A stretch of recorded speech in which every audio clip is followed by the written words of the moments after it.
chair, you know that you can throw all the questions at them, and it's a great joy. So we'll begin to welcome once again. Thank you so much. So, a lady and gentlemen, I'll begin with our lady, because that is tradition, isn't it? Yeah. I mean, when we are sharing biscuits and toffees, they take first. So when it comes to questions, they will also answer first. Am I on the same page with you? Sure. Thank you so much. So the question is, how does financial education and its application prepare individuals for a better life? Thank you very much. So finance basically is how you manage money. So when you add education, it means that you are building knowledge and skills on how to effectively manage your money. Okay, sure. So effective financial education goes a long way to help people, right? So if you know you have enough knowledge on how to effectively manage your money, it goes a long way to help, right? If I have to ask a lot of people here, most of the times we show up, it can happen to me myself. If I have to ask, how well have we financially prepared? I'm sure most of us cannot say much, right? The basic thing normally I put across to people is, even as parents, how well do we prepare the future for our children? These are all questions. So if we don't have answers to it, then it means that then we need to champion and move the cause of financial literacy or education.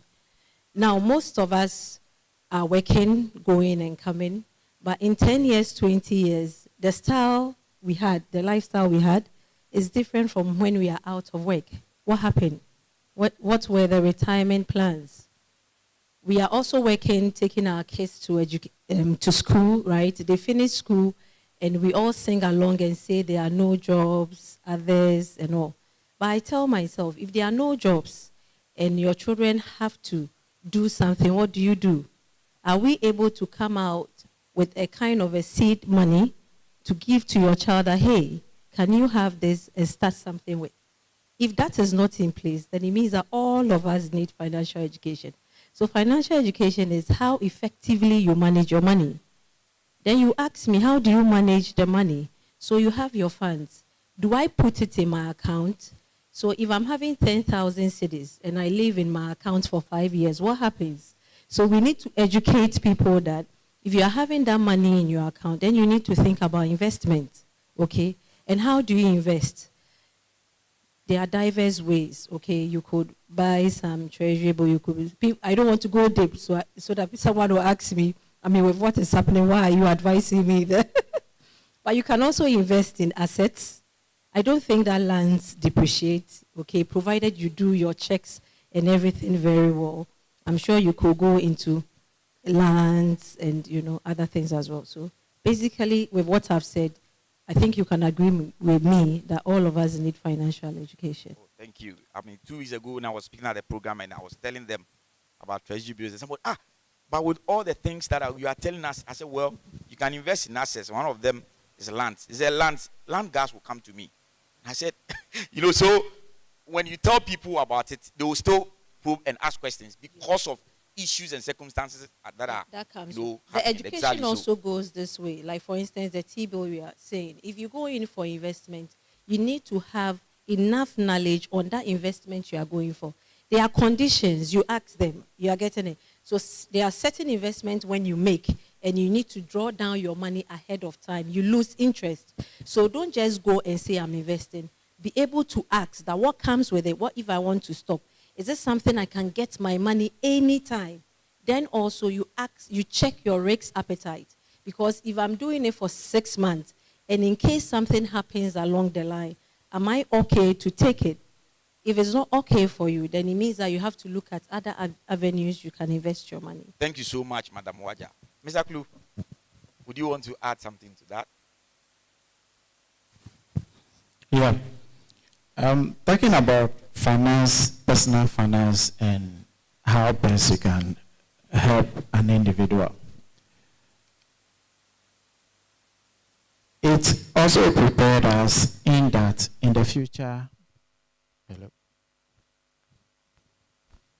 the future lies in our own hands.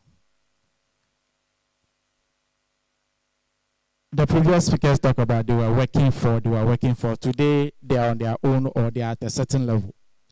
So basically, you prepare yourself financially in that tomorrow when there is a calamity or something like COVID or any other thing, you will be able to withstand so that you can be able to live your life normally. Those of you students, you know about the life theory. So there are times you make more money, there are times you make money, but you have to smoothen yourself. So personal financial planning will allow you to smoothen your life.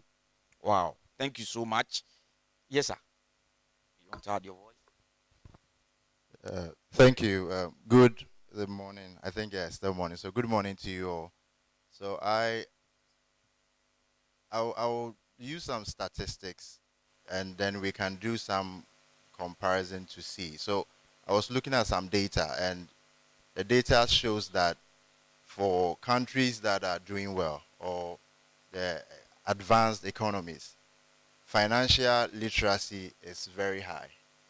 And then for countries that are not doing well, like us, developing nations, financial literacy is very low. So like in Africa, for instance, Ghana, when I checked, I think it was like 32% or so. So what does that tell us? It tells us that those who are taking financial education serious, they are, I would say they are more or less like eradicating poverty. The quality of life of their people are becoming better. Why? Because the people are informed, or the people are aware, and they are able to make informed financial decisions. Okay, so for me, financial education and how it helps the people is basically the well-being of people are improved when they are financially educated, or they are financial literate. The quality of decisions that they make. We have seen a lot of things happen in our nation, a lot of schemes that have come up, and because people are not financially aware, they jump on some of these schemes, and what then happens? Eventually we come crying on government. But if people are aware, they would know that no, these are not schemes that one must subscribe to, because you know that it is not possible to be making some crazy returns. Okay, so for me, financial education helps people to become financially aware and make informed financial decisions. Two, the quality of life. We say that Sikaya Brantie, right? So, I mean, in the Akan language, Sikaya Brantie, what do we mean when we say Sikaya Brantie? It means that, with me, Ebola life kakra. You understand? So, for those who are financially aware, if I pick it literally, then they are able to live comfortably because they've taken some steps, they have prepared. And so, whilst people are crying, yes, difficult times will always be there. It is easy for such individuals to navigate the difficult path. So I'll just end it here, and then my other panelists can continue. All right, so let me just add my voice to what others have said. And I like the point Randolph made in terms of advanced economies, financial literacy. In 2006 through to 2007 and even 9, I used to go to secondary schools in Scotland to teach financial literacy. And they recognized that the crisis that we're facing at the time, people needed a certain understanding and knowledge. Right?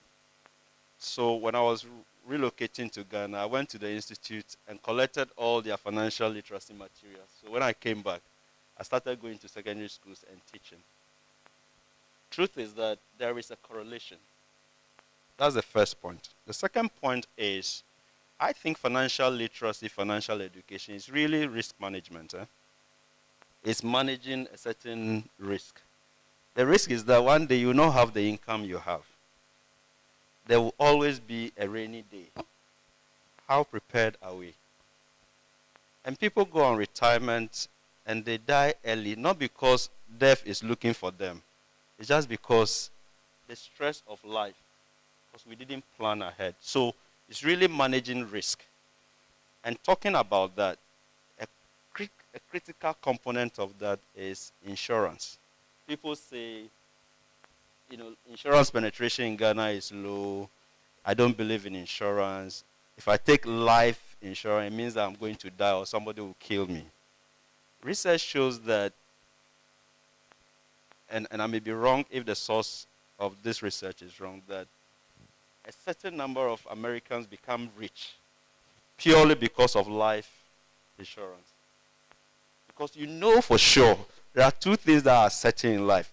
One day you were born, one day you will die. That's the reality. The second thing is that if you work, you pay taxes. That's also certain.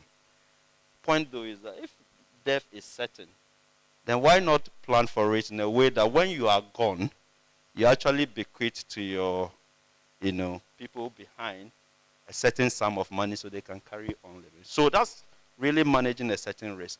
So for me, if we talk about life insurance, I call it not life. It's actually love insurance.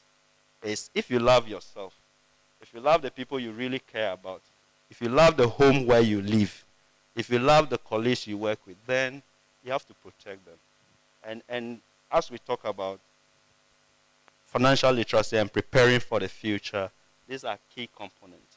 I talked about the knowledge, which is the awareness, but the skills around budgeting, the skills around borrowing, because we have a habit of borrowing and not paying. That's also lack of financial literacy. That's why NPLs are high. That's why banks wouldn't lend to you as a business owner. That also needs to be addressed because you're affecting your credit risk. And the next person may not get a loan because of your behavior. That's lack of financial literacy. So we can actually talk about this extensively, and I'm sure other questions will help us address them. Thanks. Thank you. Oh, let's do that for them. Peter. Great. Hello. Great. So that was insightful comment from our panelists. Can we give it up to them again? Yes. So yes, going to the next question. I will start from Mr. Jato. So how should we go about providing financial education in normal times? When the economy is stabilized, when things are going well, how should we provide financial education? And then you can also touch on when we are in difficult times, like Russia-Ukraine war, COVID-19, hyperinflation. How should we go about providing financial education?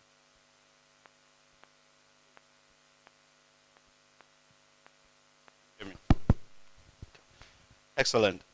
For me, financial literacy and financial education starts from the quote I gave earlier on, which is Warren Buffett said he bought stocks or shares when he was at age what? 11. He bought a farm, as in he started a business when he was age 14. And yet he has one regret, that he started too late. So how should we go about? I don't think it's even a function of time or a function of when things are going well and when things are not going well. It's a mindset. It's a mindset. And that mindset is that at the very basic level, right from our children, when we go to church, when we give offerings, when they go to school, telling them what to keep and what to save.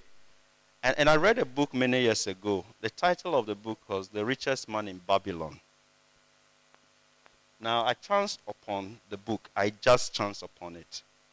And it was my silly mindset at the time. It was my last day in the university. I decided that I'm going to buy some books and keep on my shelf to demonstrate to my people, my family, that I'm educated. So I went to the school library and, in fact, the bookshop. And I saw, I think I had a certain amount of money. I could buy at least 5 African writers. My aim was to get Things Fall Apart.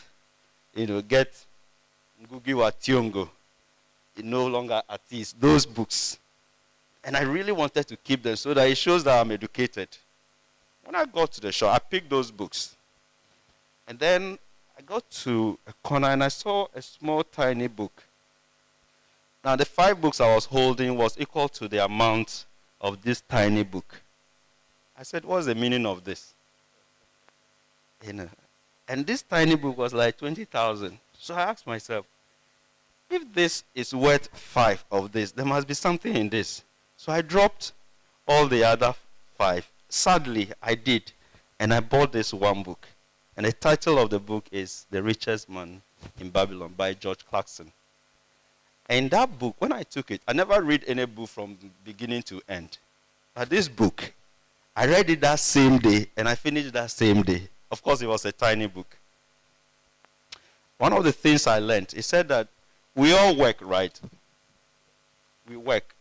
And we are paid when we work. Who pays you? Your employer. But the question in that book was, do you also pay yourself? And I think that's a mindset thing. Do you pay yourself?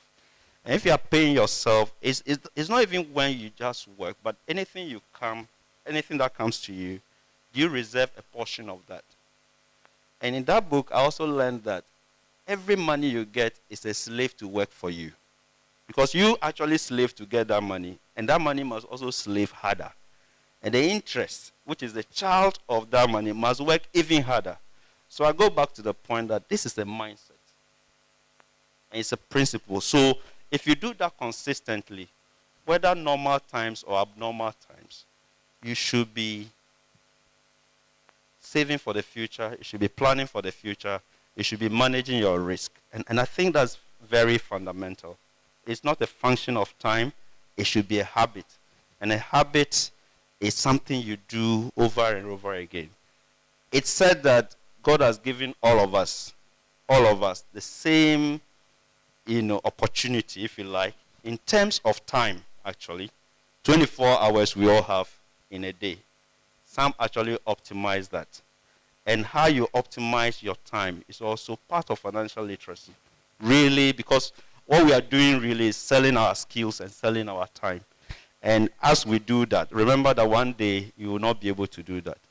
And planning ahead, thinking into the future, doing some back from the future thinking is a critical part for all of us at the individual level, organizational level, and certainly national level, because it's only in this country that when we borrow and we are successful at borrowing, we have kinky parties. And that shouldn't be, because what are we borrowing? And what we are borrowing, what are we using it for? Because borrowing is good, but what we use it for is important, because somehow we'll have to pay for it. And if we don't, at some point we'll run into situations that we don't want to get into. And I think that's very, very important. Responsible borrowing, responsible saving, responsible planning, budgeting, everything comes together. Not just in abnormal times, normal times, and all the time, every time. Thanks. Great, great. Can we give it up to him? Yeah, so providing financial education is not a matter of time. It's a mindset, and you have to build a habit for it. So I'll go to Mr. Arno Rindolph. Arno, coming from the accounting and advisory department of KPMG, I know you work with a lot of businesses. And though our conversation is focused on individuals, I believe individuals run businesses. So how should businesses provide financial education in normal times and in good times, in difficult times? All right, thank you, Peter. So I think I will I will build on what Robert said about the mindset. So I don't think we have to separate normal times from, say, normal times and abnormal times. It has to be a mindset. So if that is the way we do things, then it doesn't matter. You do it consistently. And one needs that consistency. Just like the Bible said, that sluggard, go to the ant, consider its ways, and be wise. See, there is something that the ant does what? Consistently. So we can't start and stop. It has to be a culture, all right? And so that culture needs to be built. And I want to look at it from a national point of view and then bring it down. So if you look at the OECD countries, all right, the OECD has a national financial education strategy document, right? Which means that countries that belong to the OECD, they see how important financial education is. So their countries are actually developing strategies that are evaluated from time to time to ensure that this culture or this mindset is built into their society. And that is where we need to get to as a nation, right? Your movement is doing, you are helping. You indicated in your speech that so far you've touched about 2 million lives, but there's still a lot of lives to be touched, all right? So even from the national angle as well, do we see financial illiteracy as a pandemic? Do we see that? If we see that, our approach will be different. All right? And because financial illiteracy and its consequences on a nation is dire. See, so I think nationally, we need to begin to think about it, all right, and see how we can address it collectively. It is not just a few organizations' responsibility. If we see it like that, just like the OECD countries are seeing it, the approach will be different, and I think we can make impact immediately. So that's something that we need to look at. So when we bring it back to organizations, I think that organizations should see it as part of the well-being of their members, right? So we usually look at health when we are talking about well-being and balance and the rest, but financial well-being should be prioritized. So organizations can maybe organize programs like this, not just even for their own members, but even for people in the society or the communities that they belong to. So they need to look at it from that point of view as well. If you look at us, okay, we go to school to acquire knowledge, to do well in the various things that we do, but who is educating us on how to manage the financial resources that come to us? The Bible says that what shall it profit a man if he gains the whole world and loses his own soul? If I flip it, what shall it profit us? Or what profit will we get if we acquire all the knowledge to do well and acquire a lot of financial resources but mismanage it? So I think that an organization must see it as part of the core of what they do. Okay, so that people who are passing through those organizations, even when they leave, they would have prepared better because of the kind of education they are giving. There are a lot of organizations now have a lot of CPDs or other educational resources that they take their people through. But, I mean, are they prioritizing financial education for their members? This should be seen as a human rights matter, because they will leave and go. I'm not sure if you are here and you are an employer, you would be happy to see someone who have been through an organization leave and struggling down the line. So organizations need to see it as a human rights matter and do everything in their ability or in their capacity to equip their members, not just their members, but also even the people that are in the as part of like their corporate social responsibility. Thank you. Great. Can we clap for him? That was insightful. So he said we should have a national strategy for providing financial education, and organizations should also prioritize it. And one thing as the movement, one thing we are doing is we are trying to work with organizations to create financial literacy workshops for the employees, which will come as an employee benefit package. So as part of giving some benefit to your employees, we want to come in and work with you to provide personal financial management workshops for your employees. So I will move to Madam Ramat. Coming from the banking sector, I remember in 2015, the first day I walked into your office, I came with a proposal after working in sending proposals to about 30 banks in Accra, and they rejecting my proposal. I came to your office and you said, Peter, we can do this. So I know you are passionate about financial education. So how should we go about providing financial education in normal times and in abnormal times? All right, Peter, thanks. Hello.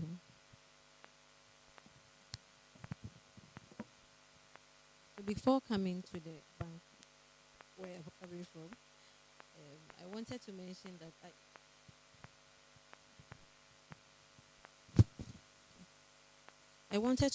that we could it could be taught early in schools as well. Okay, we can see that now the curriculum is thinking about like sexual education for the kids at early ages. I think that we should also think about financial literacy for the children also at early ages, so that by the time they grow, enough knowledge is built there. We can naturally see that when you are young, you already have that kind of financial lifestyle. You want to save. So most kids are doing susu. But it ends there. I think most of the kids don't know what they will use the money for. But most of the times you are saving so that they could buy some fried rice or something. So I'm sure if they are taught early, they will know how to effectively use such monies. All right. Then also, if we could have enough campaigns like what my colleague said. So Peter, you are doing that already. I saw that you had reached out to a lot of people, especially the market women. So that it's not like the education is only for the literate. So if we could have enough bodies, people coming together, enough concept about championing the campaign of financial literacy, it will help. Now, the education also, what about the uneducated? Somebody will ask. I think that the uneducated can also learn through our lifestyle. So you have gone to school, you have been educated on how to effectively manage your money and grow it as well. Your lifestyle will also help someone who has not been there too. So you don't learn it and say that, oh, I don't know tomorrow, so I have this, let me spend all today. What if tomorrow comes and you are still there? Okay, so then I come back to the institutions like the banks, insurance. I'm saying that the institutions should help and make what they offer attractive and also push a lot of this advisory, because you can have a market woman, you have diverse of people coming from different fields to save, to invest or buy an insurance product. So if you have enough advisory services, they can use the opportunity to educate the people. Because if you are working in a bank and you have a customer you are managing, the customers, turnover, net worth, or the money the person brings, you could advise. Some people don't know, and they might just leave it in their savings account. So the advisory is okay. I'm also saying that we should also have attractive charges and packages, because people are saying they work hard for their money. So if I'm bringing it and you are taking a lot of it, it will deter people, from coming to such institutions to save. You talked about preparing in terms of hard times. So I was saying that in terms of hard times, if the financial education was effective, then people will know how to save, how to prepare for retirement, how to budget. So in that hard time, you are already prepared. In that hard time, you are already prepared. And also in terms of debt, when it's in hard times, I will encourage that institutions or bodies that are responsible, we look at what is pertaining to the market at that time. So we know that these are hard times. If it's hard time for business people, then they might not be able to meet agreements they had gone into it for you already. Probably there could be some restructuring. You could invite them for further discussions. So you don't just wake up one day and the person has started to default. Then one of my colleagues also mentioned about employees or companies that employ people. I think that they should have plans for their employees, okay, especially in terms of retirement. And it's also dependent on us. So if you are working at a place 20 years over and you see that you will come home and you will have nothing, then you should question yourself why you should still be there. So I think these are some of the few things that could help. Awesome. Awesome. So I'll go to the next question and I'll start with Mr. Benjamin. So how do we improve our economic situation so we can all prosper? So coming from the Ministry of Finance, how can we improve our economic situation so we can all prosper? We are talking about financial literacy, talking about investment, we are talking about savings. Now, everybody here is encouraging us to save or to manage our money. When you save, what does the money do? Or when you invest, what happens to the money? All those funds are channeled into what we call the financial system, which governments, businesses, and individuals can also borrow and work with. The return on that money come back to government as taxes, come back to you as return, and all those one make the system grow and make the economy improve. So if you don't invest, then we have to look elsewhere to go and look for money. If you don't save, our companies will not get money to grow and employ you. If you don't invest, personally you may have a business idea, but there's no way you can develop it. So definitely we all grow the economy by taking financial literacy seriously and applying it. We don't only learn it and keep it. We have to apply it. Great, great. So I'll move to Mr. Jato to speak on how we can improve the economic situation so everyone can prosper.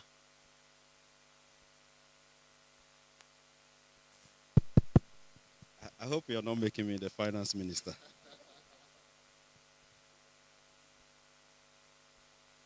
So how we can improve the economy so that everyone would prosper. Okay. I wish I had some good answers. But I think that when we think about a country actually starts with individuals. And it starts at the family level. If we can improve our lot at family levels, I'm sure collectively we can improve at the national level, organizational level and national level, right? But you're also conscious of the fact that today, and I speak with quite a number of people, today people are saying, I've done what I can do at the family level. I've saved some money. Now I can't have access to the money, right? So how do we improve? That's where the macro becomes very important. And I know that we are going through some very tough times as a country at this particular minute. I do sincerely hope that we are documenting the lessons. And I see John here who is in the center of it. We are documenting the lessons so that we can actually use that to do more financial education and financial literacy. But it also means that we need to be able to improve our macroeconomy. We need to bite the bullet now. Because I think for most of you, or all of us, we all saw fuel prices going up to 23 Ghana cedis per liter for diesel. And then the exchange rate, I was actually going to buy something. The guy quoted 18 cedis. 18 cedis to the dollar. That's in other words, we needed to do something. And I don't think that there are easy choices, in my view. I don't actually envy a lot of people in position these days. But point is, we need to make some sacrifices. Those sacrifices may cut across different segments of the population. It's at individual level, certainly level. So today, for example, we have to improve our lot as an institute. Perhaps we should move gradually optimizing costs and looking at renewable energy. That way we can save the environment. That way we can actually improve efficiency. That's at organizational level. At the national level, I think we need to be more deliberate and intentional in our policy decisions, because that's also very key. I think it was one former Minister of Finance who was responding to a question that, do we eat macroeconomics? He said macroeconomics like inflation, like exchange rate. You say it doesn't impact you, but the truth is that it actually impacts us. So we should be concerned. And I think that as a nation, we really need to be deliberate, intentional about the policy decisions, but also the coherence of those policies and the national development narrative, more from coordination between the fiscal policy as well as monetary policy perspective. And I think that coordination is very key. The other thing that is very key is that to the extent that we continue to depend on others, we're never self-sufficient, then would always be in the center of the whirlwind. So as a country, if we have to develop, then certainly we need to look at what are the economic sectors that we need to take a bet on. And I think one of those economic sectors, if you think about it, is education. Right? I've worked across the sub-region. People are very impressed, surprisingly, very impressed about the English that we speak in Ghana. Walk to Nigeria and say, my English teacher was a Ghanaian. They are so proud of it. How can we actually leverage that? Build the best schools in this country. Get people from the sub-region to actually attend schools here. That brings us foreign exchange. That's how we stabilize something. What about our health system? Health tourism is big. I know a vice president of a country who came to Kolebu for medical attention. Again, if you travel across West Africa, you see how blessed we are as a nation. If we can capitalize on that, improve and have the best of health, services, that could also actually attract a lot of people. So again, we can talk about all the things that are wrong with Ghana, but there are things that are very good about Ghana. Think about it. If you look at the forest reserves that we have, someone has worked out, estimated that the carbon trading from forests in Ghana will give us $3 billion every year. $3 billion. How much are we getting from the IMF? About the same. Right? But every year we could get that. But drive through Oyarifa, and you see how we are clearing the forest and killing the trees and creating opportunity for soil erosion. Drive towards Kasua, when it rains, the road blocks. And because we have created, natural erosion pathways for the rain to wash and block our roads. If you drive and climb the Buri Mountains, sometimes the rocks fall and create bigger problems. And we watch and look on until something happens and someone goes to give a speech. That is not how we develop, and that's not how we get macroeconomic stability. So I think the opportunities are there. I end with a story. I'm told that Kofi Annan of blessed memory told this story. He said when God was creating the world, he created all the other parts of the world and left a big hole in the center of the world. All the resources that he had, leftovers, he was putting them in the hole. The angels who were working with God were wondering, what's God doing? One mastered the courage, approached God and said, why are you putting so much resources here? He said, wait until you see this is God's response. Wait until you see the people I'll put there. Apparently, that big hole in the center of the world is Africa. I'm sure Ghana is in the center of that center. What resources don't we have? We have gold, we have oil, we have every single resource. So the problem we have is, and I know people will say leadership. And when you point fingers at someone, think about the four that are pointing to you. So personal leadership, self-leadership, certainly peer leadership, organizational leadership, and national leadership. That's what we need for that development or macroeconomic stability to be achieved. Thank you. Wow. That was a powerful one. So my co-moderator will take over. Okay, thank you so much. So I would invite some questions, about 2 questions from the audience. But before then, I want us to deal with this issue of sustainability. I think that by far it is, I wouldn't say the most common, but the most popular term that is used everywhere. The UN will use it, UNICEF, whatever. Everywhere you go to, because without sustainability, you can plan and do all these things, and it will still come back to, somebody asked the question one day at a program and said, why is it that Obuasi is what it is, Johannesburg is what it is, but both mine good? And I said, I'll give you the answer in the next world, because I have no answer to that. But clearly, issue of sustainability is so crucial. If you mine in a certain town and you decide to put up hospitals, put up schools and all these for people to benefit from, but you don't reclaim the land or do what we call afforestation or whatever, it is still cost 90. That is what people believe. So we say that sustainability simply is about meeting our needs without compromising what? On the ability of future generations to meet their own needs. What role does financial education play when it comes to sustainability? Maybe again you ended, but I want to start with you, CEO. What role do you think financial education can play when it comes to sustainability?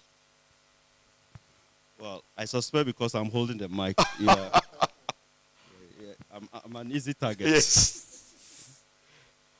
But let me disclose that I'm fortunate to be on a program with 11 of my colleagues at the institute at Oxford University right now. And yesterday we had a lecture, and that lecture was on transition risk and all the things you hear about ESG. And the truth is that sustainability, which is exactly what you define it, let's meet our development needs, but without compromising on the future generations. I think it starts with awareness. And I'm saying this because I got the knowledge from the course that I'm attending. Knowledge and education, it's key. So let's underline that. That's the education part, which is the knowledge and awareness. But we also know that financial systems, the ecosystem of financial players, play a critical role in that sustainability agenda. So for example, when you are creating a loan facility to support a business, that business is in a mining community, what's the risk metrics? How do you consider the environmental impact of that facility? And if you look at it at a portfolio level, what is that telling us? So the financial literacy, and that's where, again, as an institute, we are very passionate about, which is to say, how do we actually teach bankers or facilitate the knowledge transfer to bankers in a way that they understand the ESG, which is the environmental, social, and governance imperative for all of us, right? For me, that's very key. And that is education. But that touches on financial side of things. And it's not just creating loans. It may well be that in an environment called a bank, there are some behaviors that may not be ethical. And I'm drawing a line between ethics and sustainability. It may not be ethical. And that lack of ethics can actually create a reputational damage. And we've all been watching the news in the financial ecosystem. One person does one thing, it impacts all of us. So blowing the whistle is key. But that awareness at the bank level, at the financial, employee level is very key. Because if they are going to really create those facilities and do the right things, then they must have the knowledge, which is again where the institute comes in. So financial literacy, I think, is important, and the education side is even more crucial. But if you like, accelerating the effort across the whole financial system towards it is key. We need to balance that, though, with the reality, because someone would argue that developed countries have gone through the stages. They've polluted the environment, they have accelerated and developed, they are industrialized. Today they are saying we should look at the environment. You know, you need to balance that. And I think that's where the conversation around, if you want me to do the environmental side of things, then how much are you paying, which is really paying for the cost of you polluting the environment. And I think that's very important. That balance is key, because you need to balance the development needs of the people who are not able to meet their 3 square meal a day with your need to say, I want to breathe clean air. You know, although we are all going to die and we all need a clean air, somebody has already polluted and that person must pay for it. Finally, there's a guy called Socrates, and I'm sure most of you have, Socrates, Plato, a philosopher. He studied some market women in Greece many years ago.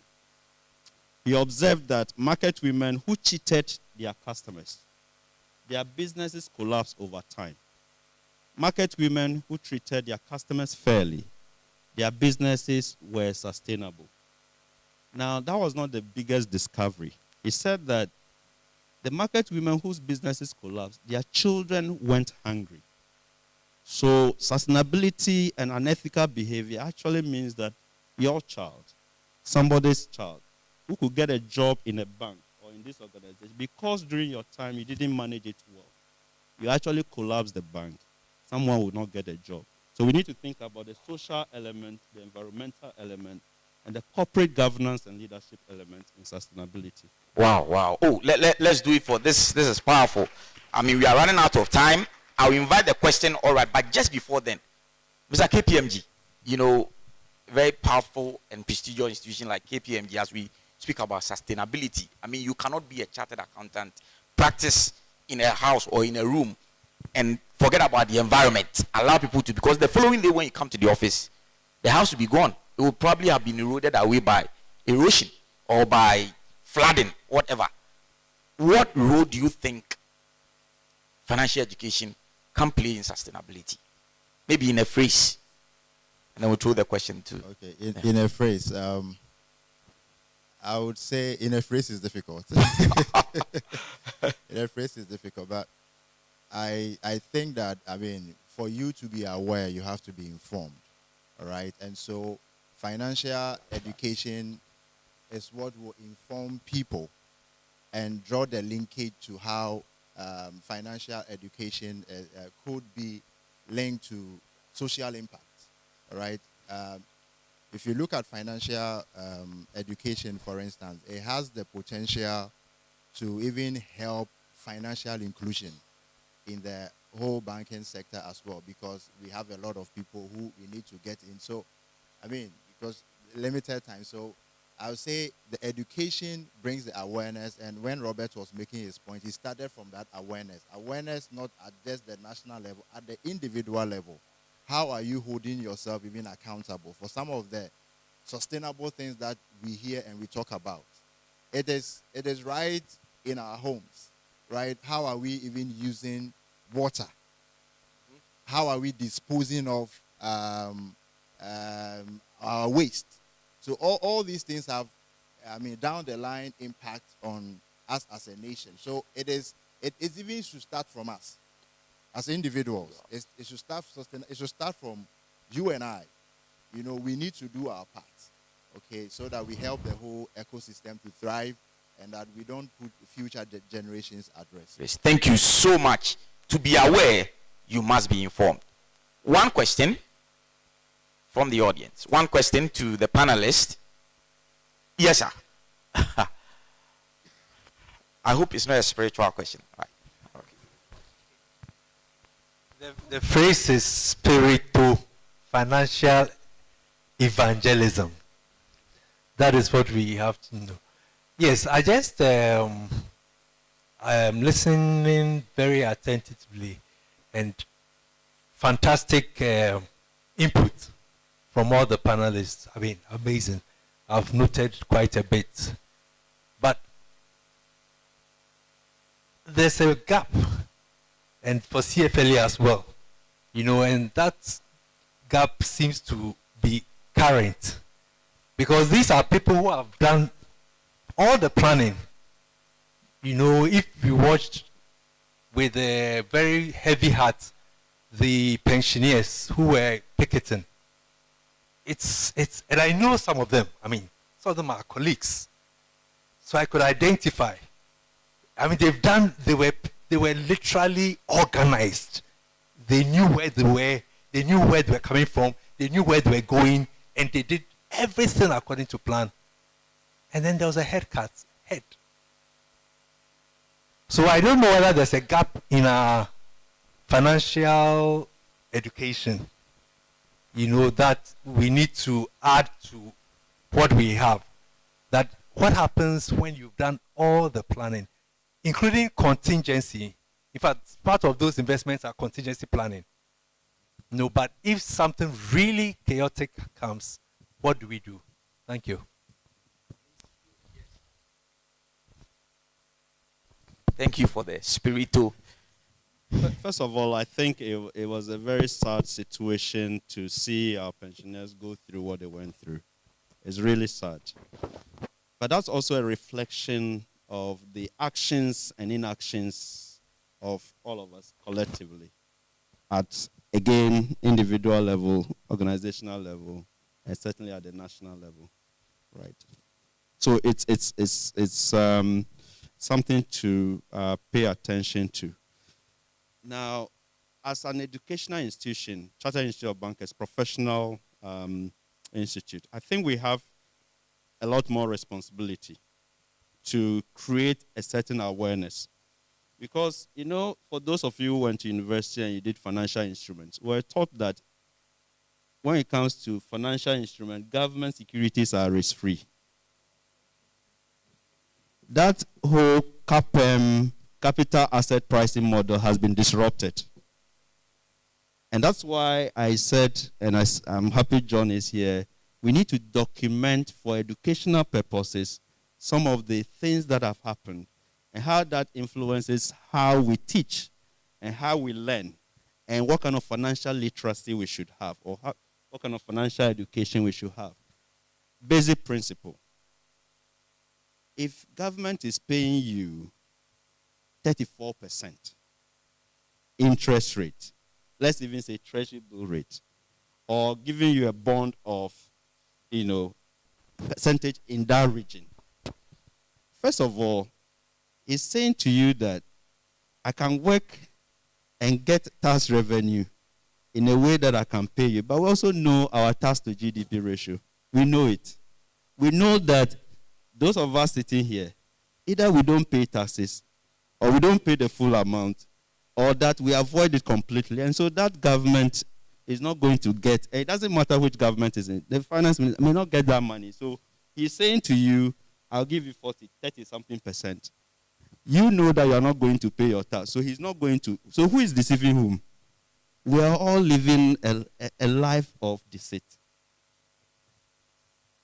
And again, that's why it's important for us to, as a country, say what are the lessons here for us. Financial instruments will never be the same again. My view, I stand to be proven wrong, but we need to incorporate that in the learning. And like marriage, when you are going to marry, that's when you start planning and, you know, you do some 2x4 counseling, you know. But we also know that marriage, the real journey is after the wedding. Yeah. Or in the same way, education.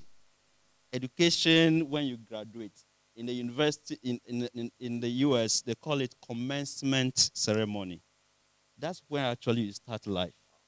And I think that as a country and as a people, financial literacy should be incorporated in our curriculum, but we need to take ownership individually should make the right decisions and learn about it, because we need it, and we really, really do. Otherwise, we'll come back to this same position a few years down the line. And some of you will think that it's somebody there who is a minister who has a...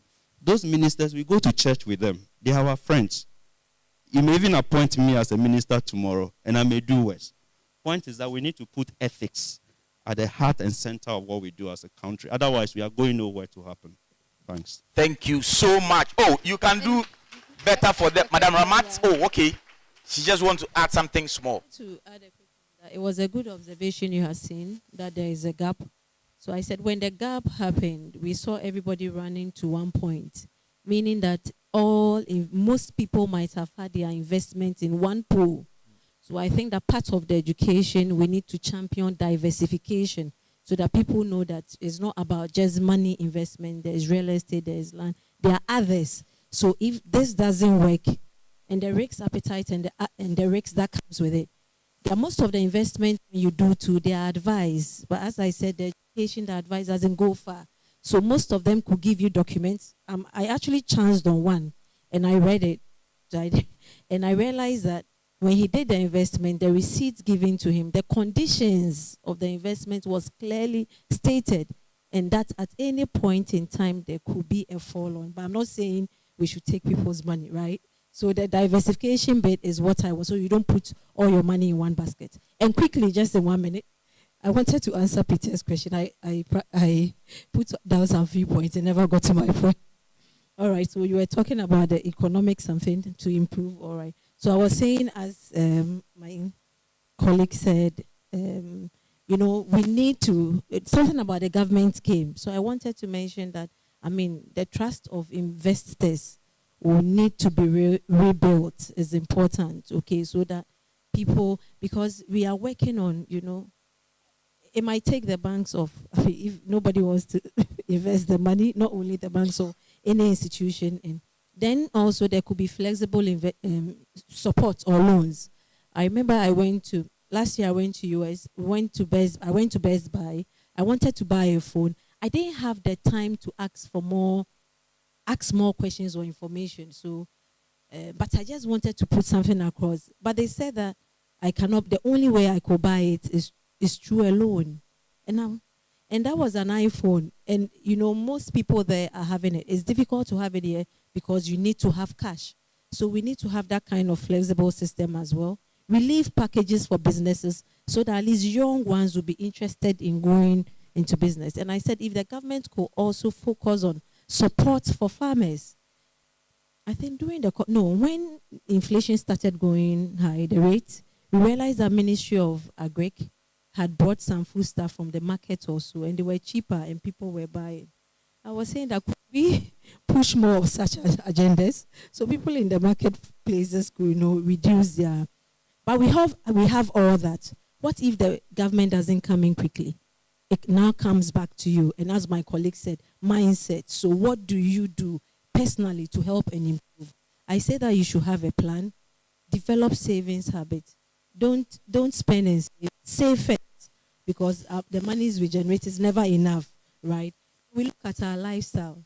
Some of us are living beyond our income. Then we'll be crying there is no money in the system. They invest diversely and get professional advice. It's easy to get. Each one of us here, I believe, has an account. You have the right, you have an account, you have a relationship. Get to the bank and ask them for professional advice and know how best you can grow yourself. Thank you. Thank you so much. Thank you, Mr. Rindolph. Thank you, CEO. Madam Ramat, Mr. Finance Minister, thank you so much for coming. So the marriage journey actually begins after the wedding. It means that the real advocacy and volunteerism on financial education and literacy begins after you leave this room. Thank you to our panelists.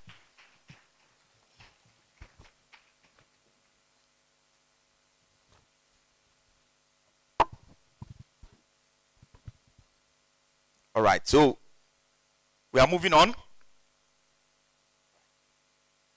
Ladies and gentlemen, we are moving on, and next is a very crucial one. We need that so much because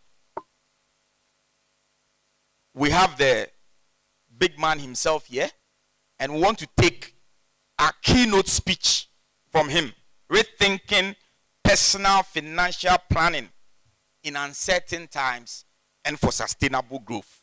Rethinking personal financial planning in uncertain times and for sustainable growth. And to do us honest when it comes to this one is the CEO of the Ghana Association of Banks, Mr. John Ewa. Let's welcome him with a clap.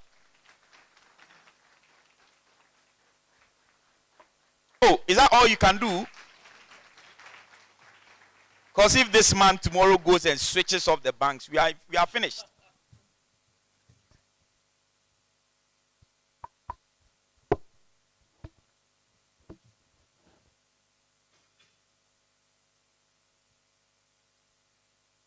Good morning. I have to use this. Hello?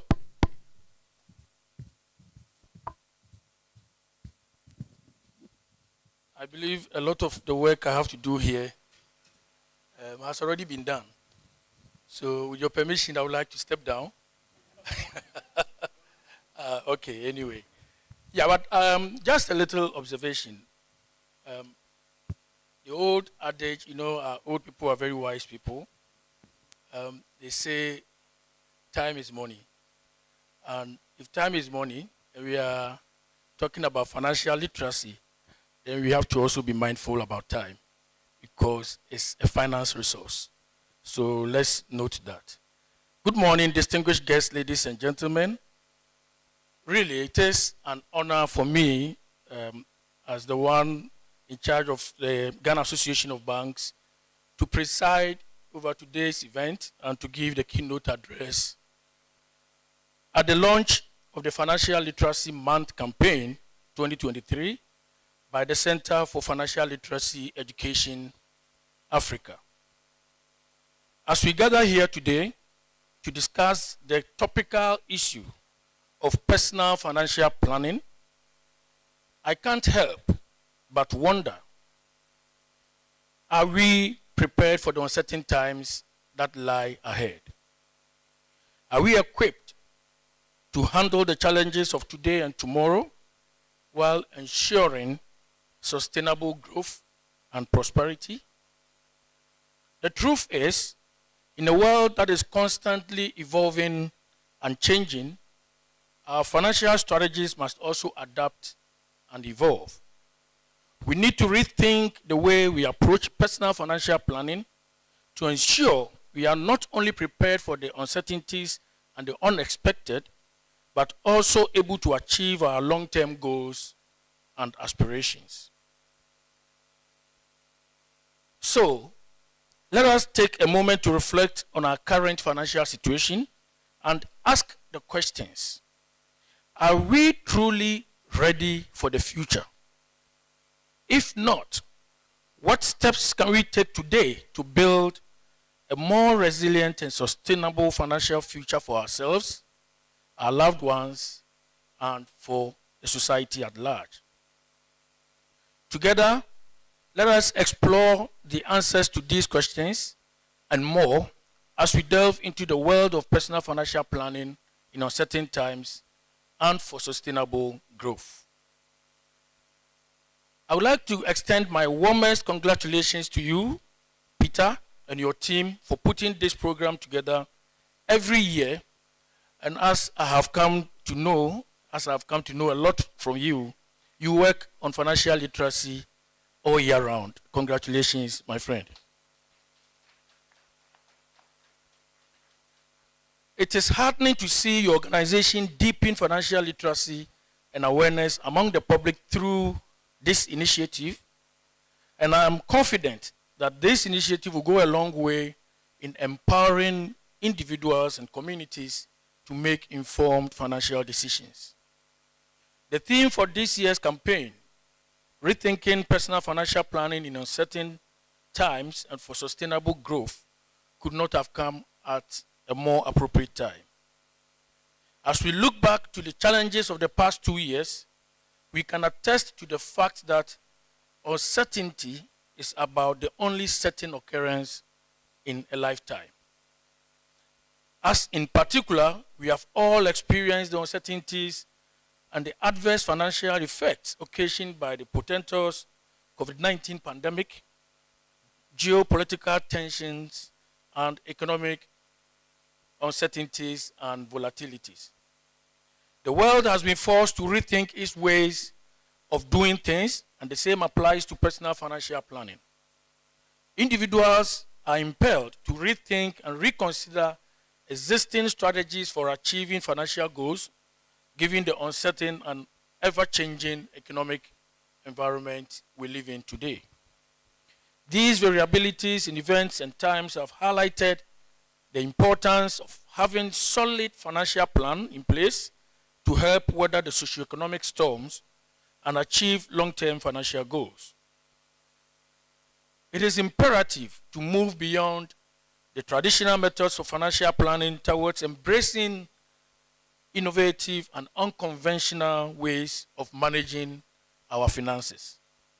One of the essential steps to take in this regard is to focus on building a sustainable financial future.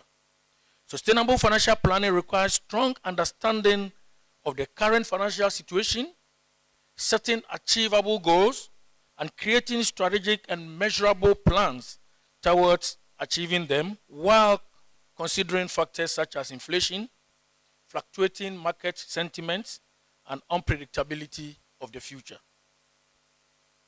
One of the best ways to achieve this is through financial literacy, which remains the cornerstone of financial planning. Financial literacy refers to the knowledge and skills required to make informed decisions about financial matters such as budgeting, saving, investing, debt management, etc., etc. Indeed, financial literacy remains a relevant tool to all and sundry. It plays a critical role in our individual's life to ensure effective financial management. We must therefore invest in financial literacy for our communities, for our families, and for ourselves. Greater financial literacy means people have the power to manage their financial affairs, meet their financial goals, and plan properly for the future. It is no exaggeration to state that higher financially literate population leads to more resilient financial system.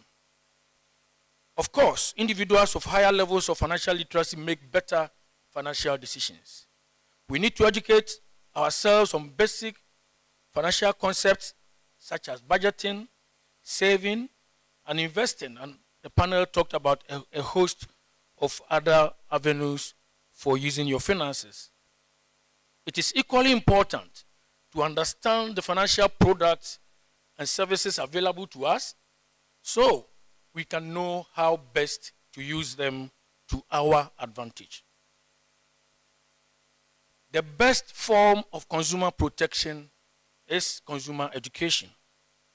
That is, consumers are effectively equipped and adequately protected when they have access to valuable information to facilitate informed decision-making on personal finances.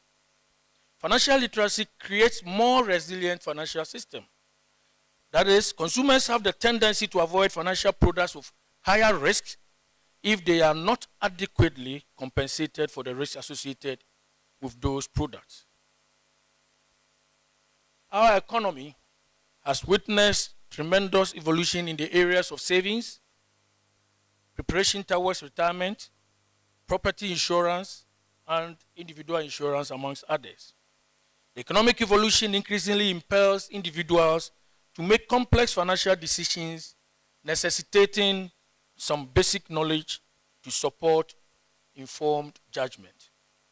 Improved financial literacy offers the prospect of better household savings performance and retirement incomes, lower risk to household wealth, and smaller levels of problem and distressed debt architecture.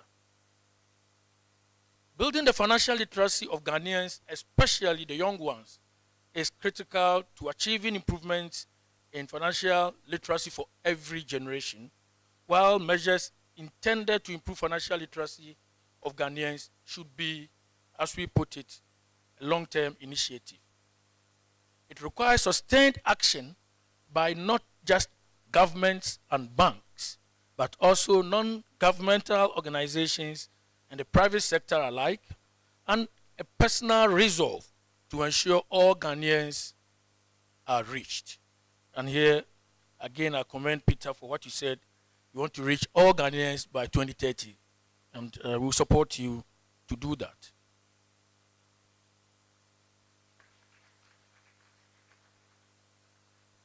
The core principle undermining national financial literacy strategy should be shared responsibility.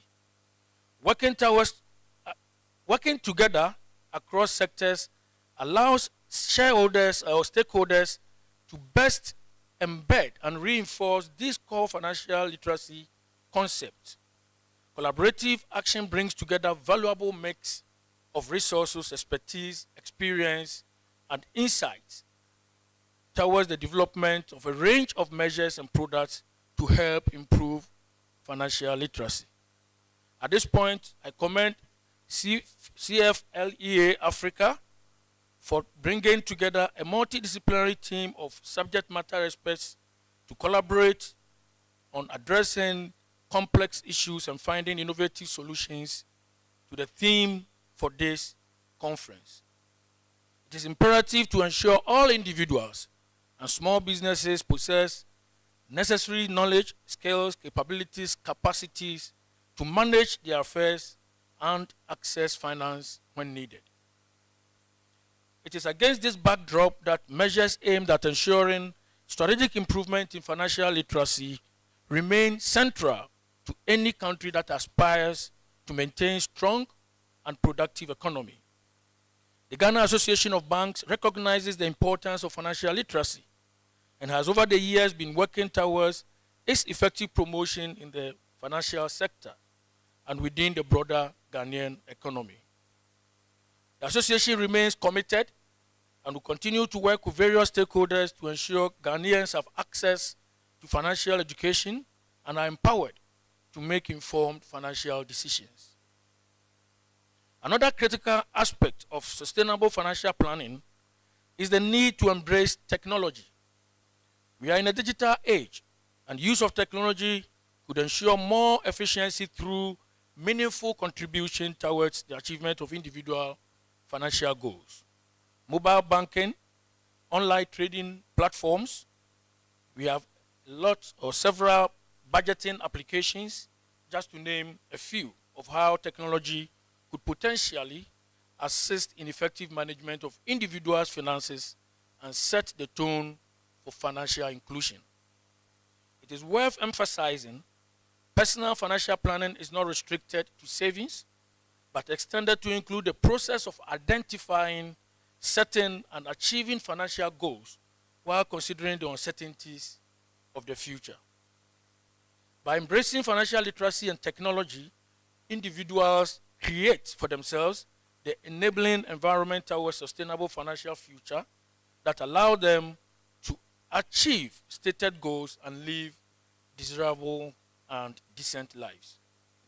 Regardless of the financial situation or background, individuals' strict adherence to the fundamental principles of personal financial planning remains inevitable. These include setting clear financial goals, creating budgets, savings for emergencies, and investing for the future. However, in uncertain times, it is especially important to think carefully about how one could adapt financial plans to suit changing realities in the immediate environment. One important aspect of rethinking personal financial planning in uncertain times is focusing attention on resilience. The term resilience relates to the ability to bounce back from setbacks and strategically adapt to changing circumstances. In practical terms, the concept might mean building an emergency fund that could help weather unexpected expenses, loss of income, or diversification of investments portfolio towards risk reduction. Further, it is essential to consider sustainability during periods of uncertainty in personal financial planning. That is, it remains imperative to create a financial plan that could be sustained over extended period, even in the face of volatility and uncertainty.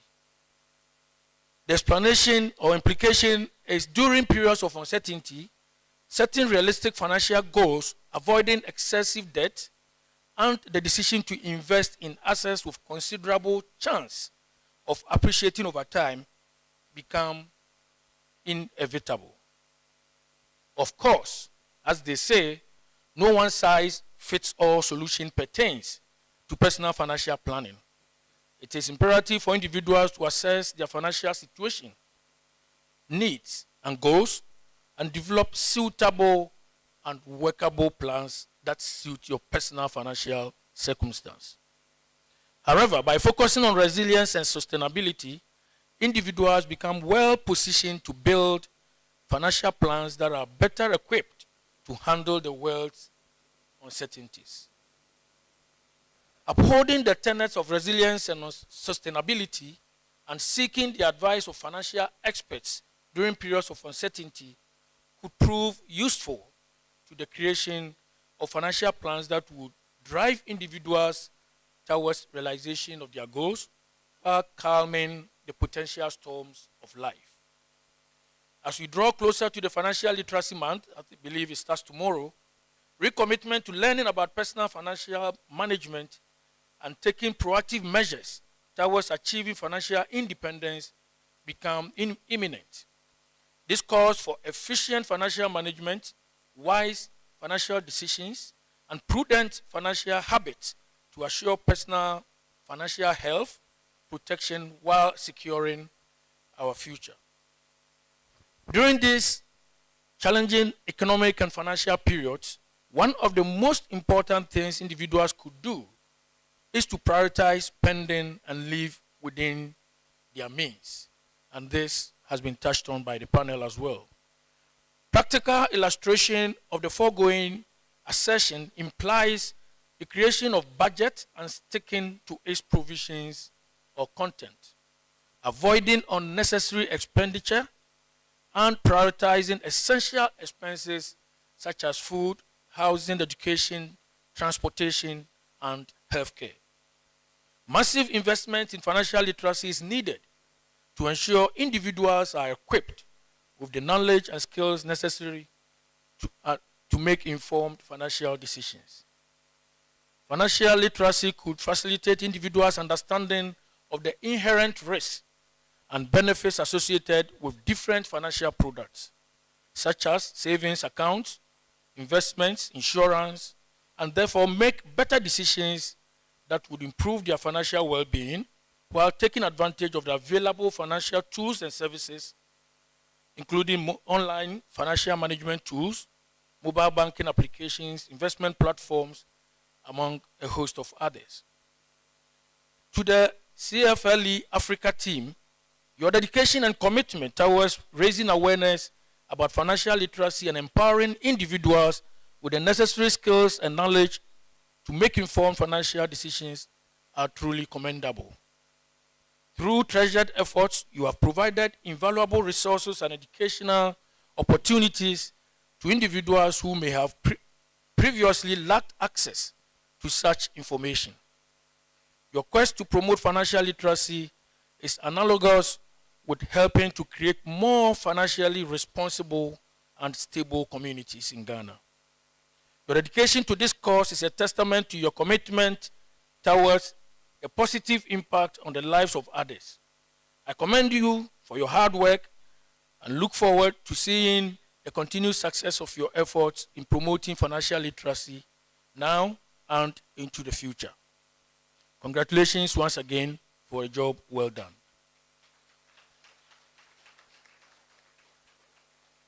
In closing, let me leave you with this thought-provoking question. Are you willing to make or take the necessary steps towards rethinking your financial planning in uncertain times and pave the way for sustainable growth?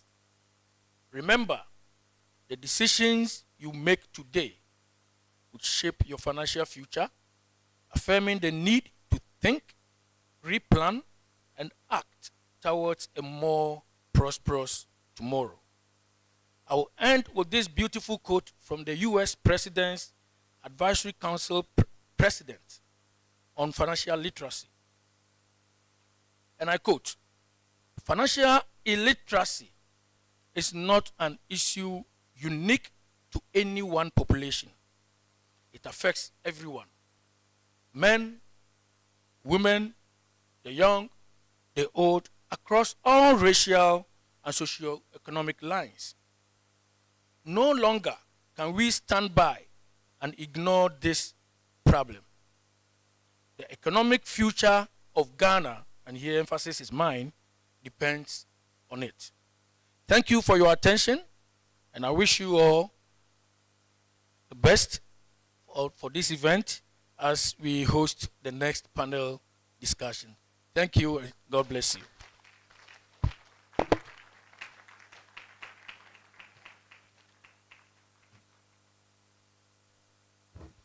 You know you can do better than that. Wow. So rich. It has everything in it. Very extensive. That was a very powerful one. I'm tempted to say clap once again. Ladies and gentlemen, we are eternally grateful to our media partners. Thank you so much for being here. AAU TV, streaming us live. Pent TV, TV3, and Onua TV from Media General. We have Joy Business, GH1 Television, Asalink Media, Home Base TV, Business and Financial Times, and many, many others. In the next 5 minutes, I would want to invite a very special person to just give us a brief on this movement, and then we'll zoom into our next panel discussion. Nana Sebwedi, are you here? Let's welcome him. Thank you very much. 5 minutes and I'll be out of here so we can continue with the program. I like the fact that we're using the word movement. For me, if we're going to change lifestyles and we're going to change our situation, we need the approach of a movement and a crusade. Okay, and my goal here today is to at least persuade all of us as stakeholders and as individuals to join this movement, join this crusade, rally around the flag, like we often say, so we can achieve this together. Okay? Peter has said a lot, and I'm sure some of us have heard it. I mean, the movement hasn't been around for long, but we've achieved a lot over this period. To have reached 2 million people is no mean feat. Okay? But we have big ambitions as well. 2 of them he mentioned. I'm going to add 2 others and then try and explain them. We want to reach 10 million people by 2025. It's taking us 2 to 3 years to reach 2 million people. We need an exponential growth to reach the 10 million people. And that means we need all of us. And let me say this. When we say reach, it's not just one contact. It has to be a sustained approach. There are 2 words I often use in my work as a communications and marketing person. It's always on and everywhere. Okay? If we're going to create a community, create a society where people are financially literate, we need more than just one session like this.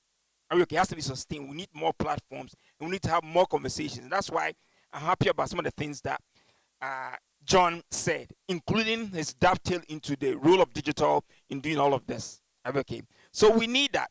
Number 2, as a movement, we need a stronger online presence. Because the reality is that we can't reach everyone. But through online, we can reach everyone.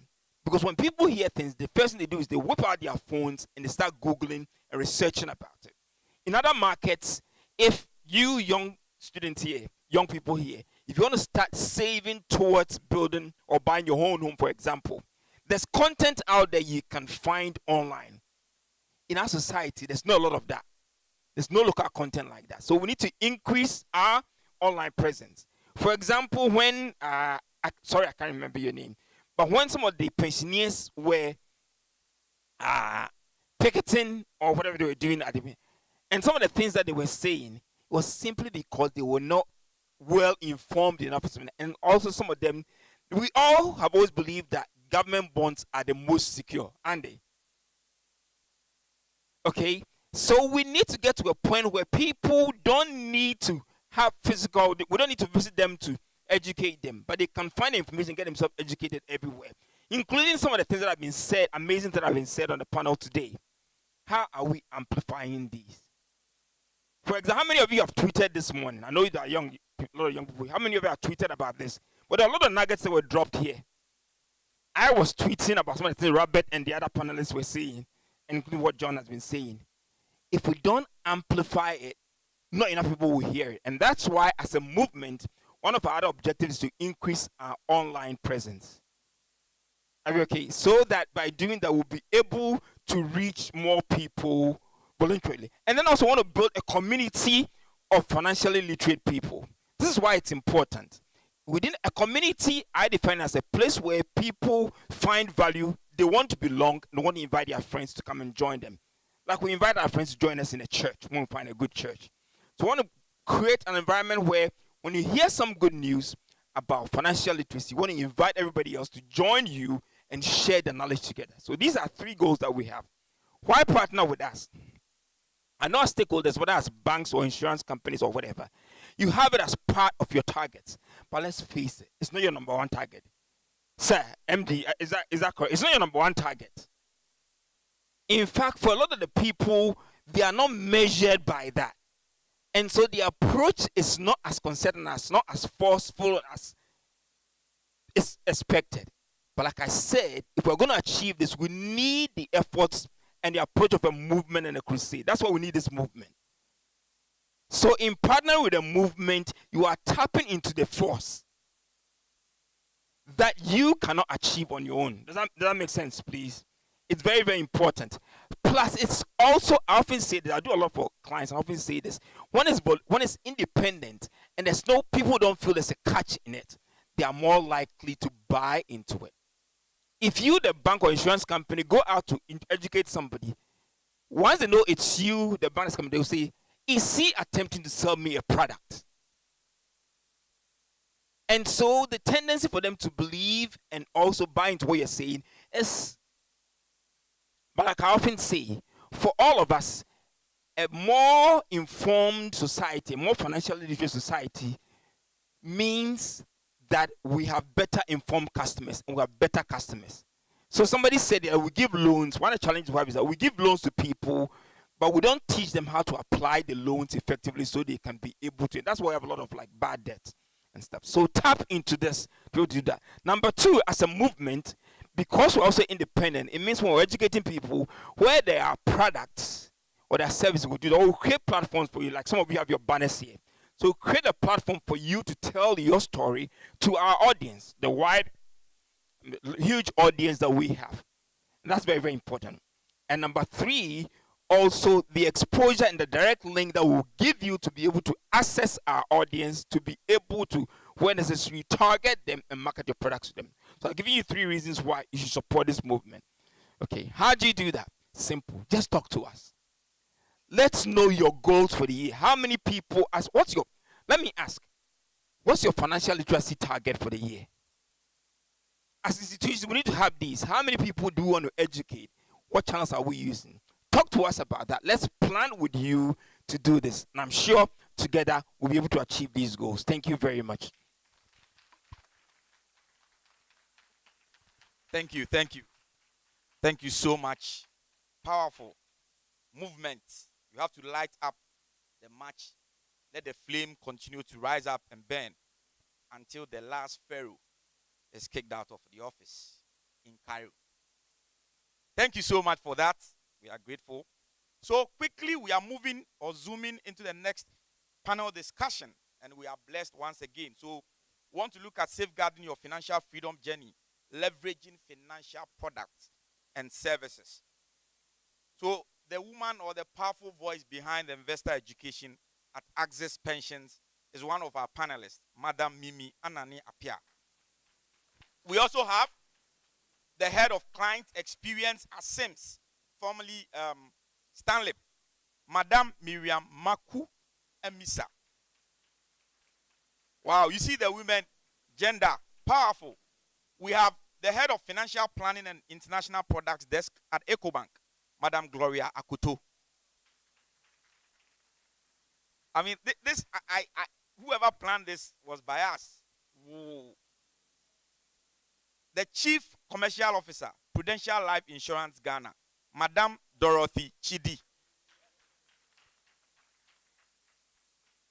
Thank you so much. The good news is that this time I have the opportunity to also sit and enjoy, because I'll hand them over to a senior lecturer at the University of Ghana Business School Finance Department, who is also the coordinator of the Financial Awareness Association, Dr. Benjamin Amwa. Welcome, sir. Thank you.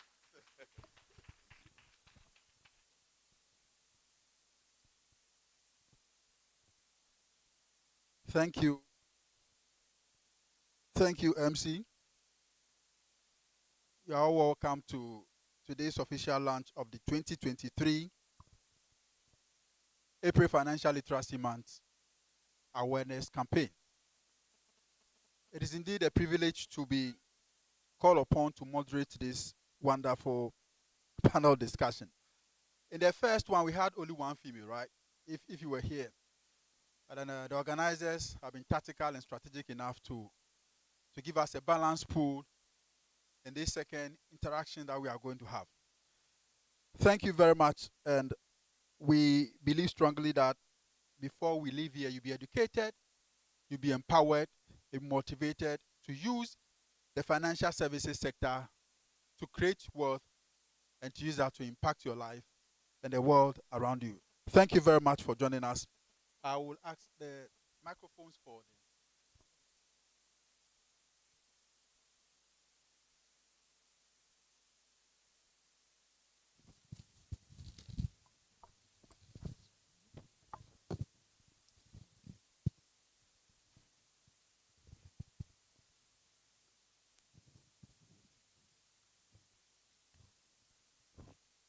Thank you very much. So I won't take much of your time. I will quickly start so that we can go through the discussion.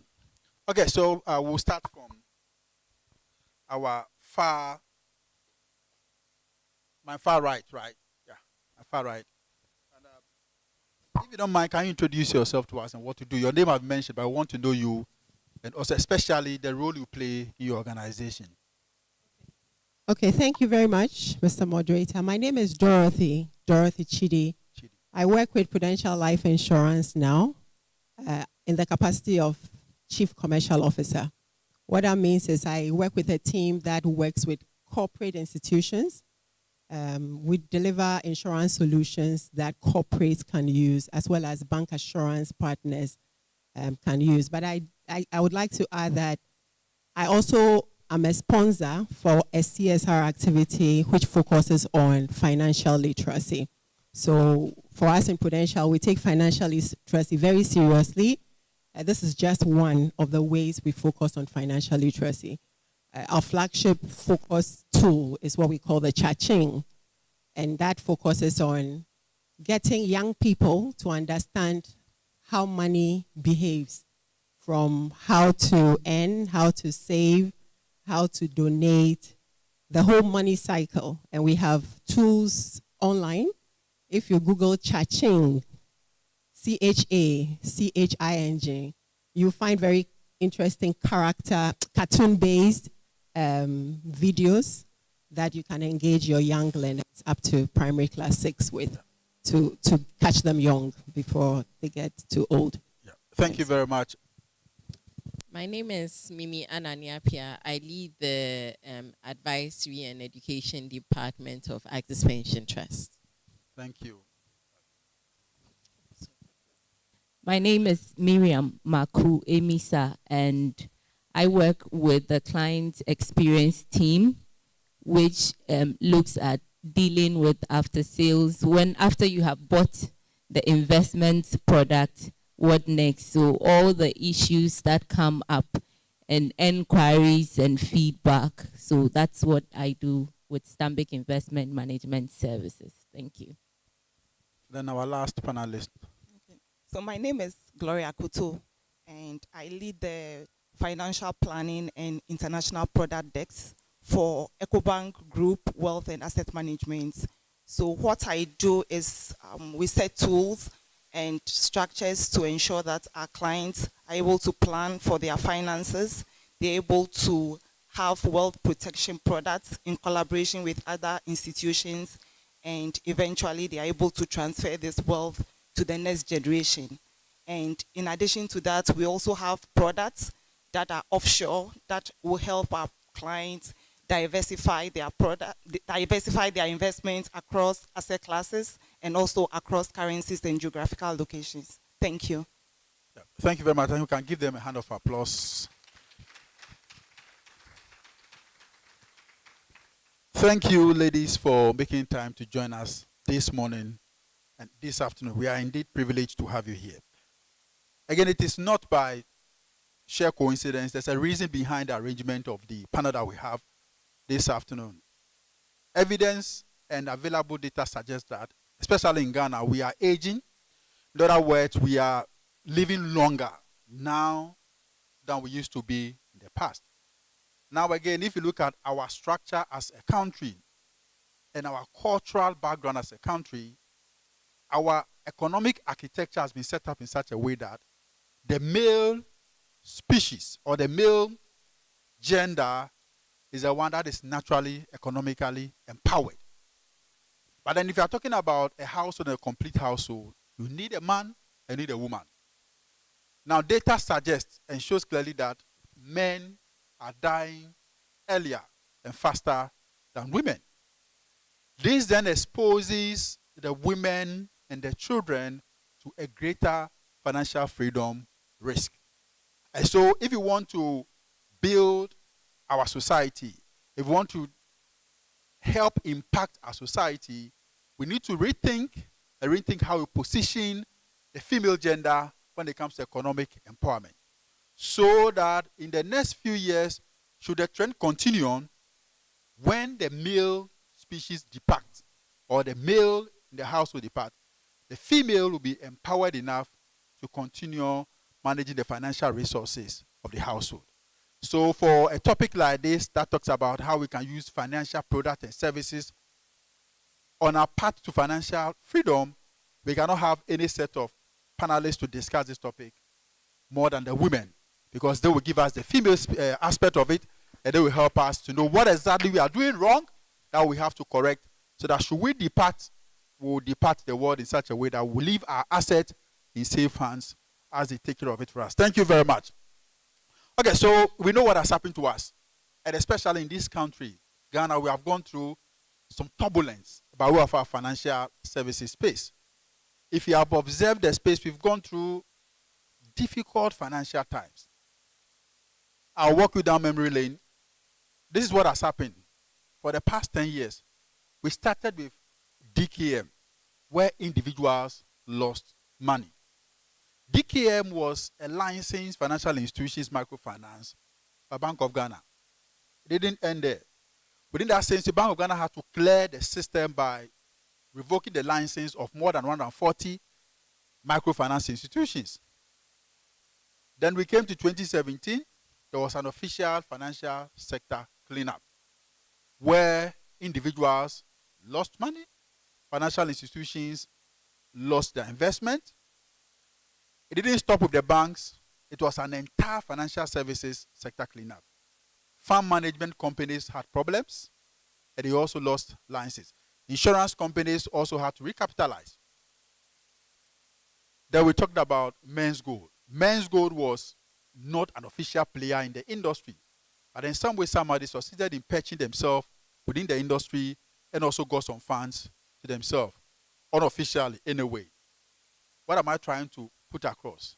I'm trying to paint the picture that we have gone through as a country within our financial services space till now, and why as a country and as individuals we need to understand where we have come from and why we must embrace financial education and financial literacy. The biggest of them all is what we are all going through now, and that is the debt restructuring program that we are going through. It is at a very macro level. This is not even individuals or financial institutions.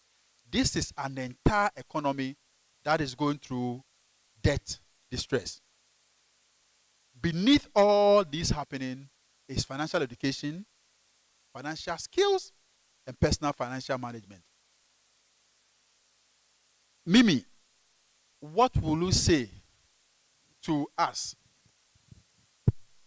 from the pension point of view, what it means for us as a country from the macro level when it comes to what we have gone through for the past 10 years?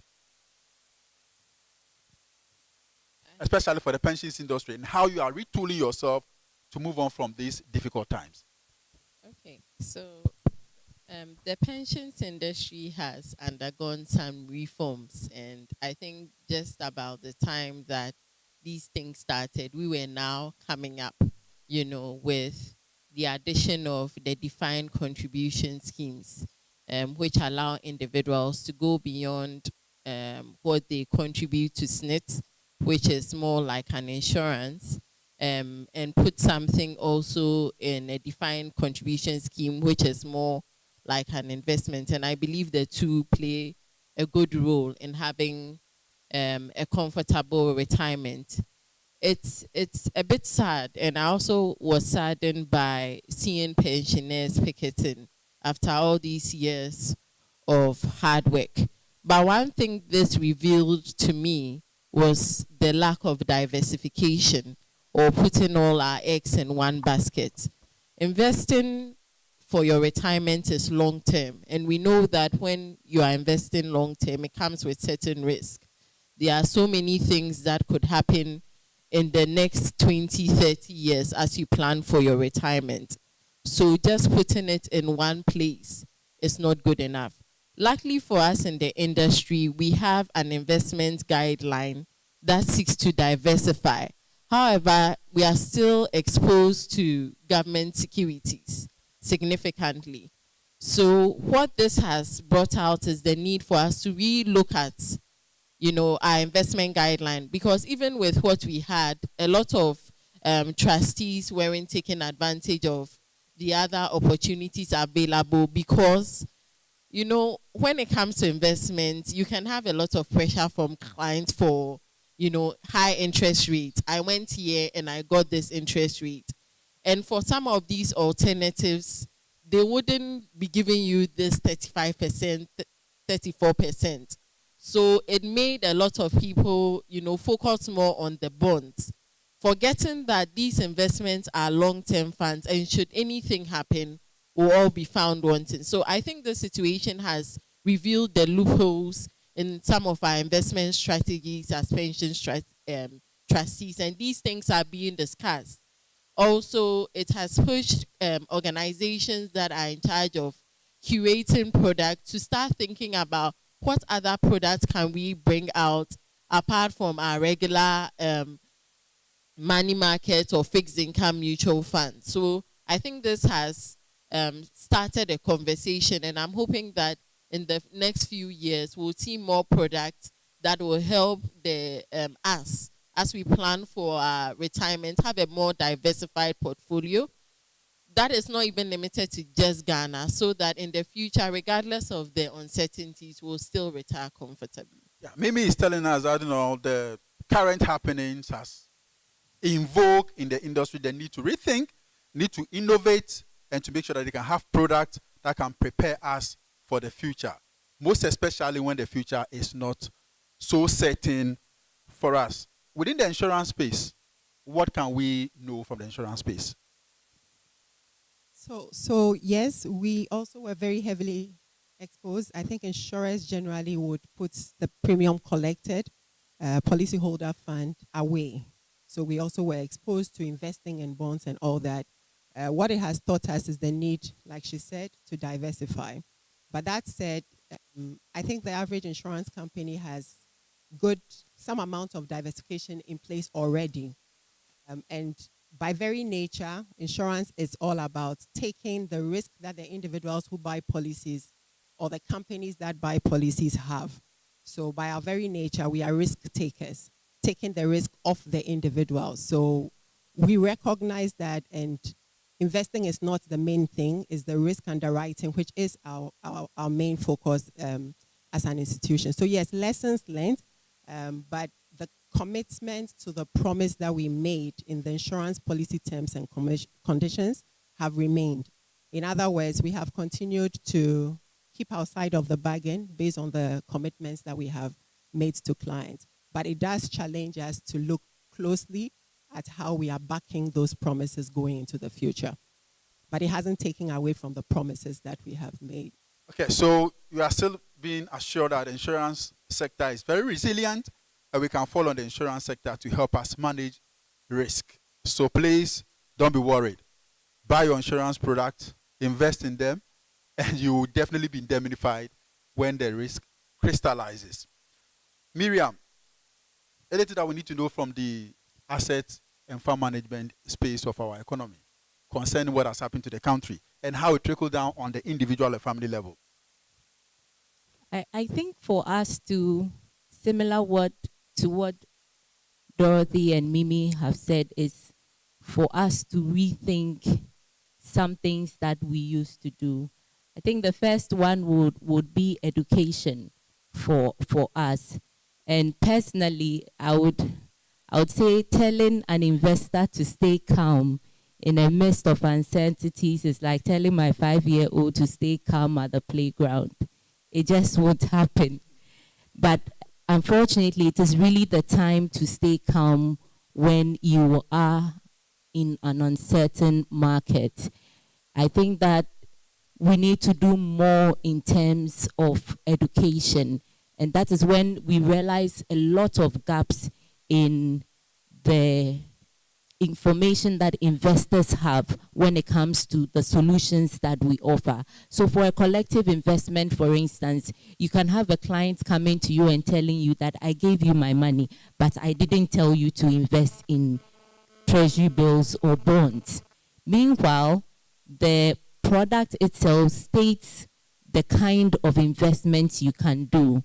And this gives you the mandate to invest in the very product that they say, I didn't ask you to invest in. So there is a huge gap in there. I think aside the education, we need to rethink investment solutions that are not so much in line with government securities, for instance. And so what we have done as well is to look at the asset classes for pensions, which is the alternatives that gives pension funds the ability to invest in products like private equity. So we have funds in terms of private equity where people can actually put their investments and then affect the community they live in. So I remember he was talking about how sustainable it is. Our investments can be sustainable when we put it into investment that affects not just us, but the entire community as well. And when you invest in private equity, it gives you that opportunity. So it's also allowing us to rethink our investment solutions that are not so much in line with government securities, but other products or alternatives that clients can take advantage of. Thank you. Thank you. We are seeing that clearly from the three speakers. Insurance, pensions, and asset management or wealth management companies are rethinking. They're thinking about what products or services can we provide on the market that can help individuals to negotiate their path on the successful journey of financial freedom. Is it Mrs. Akoto or Ms. Akoto? Yeah. Mrs. Akoto, from the financial planning perspective, what should we be doing now in this uncertain time that is presented to us? Thank you.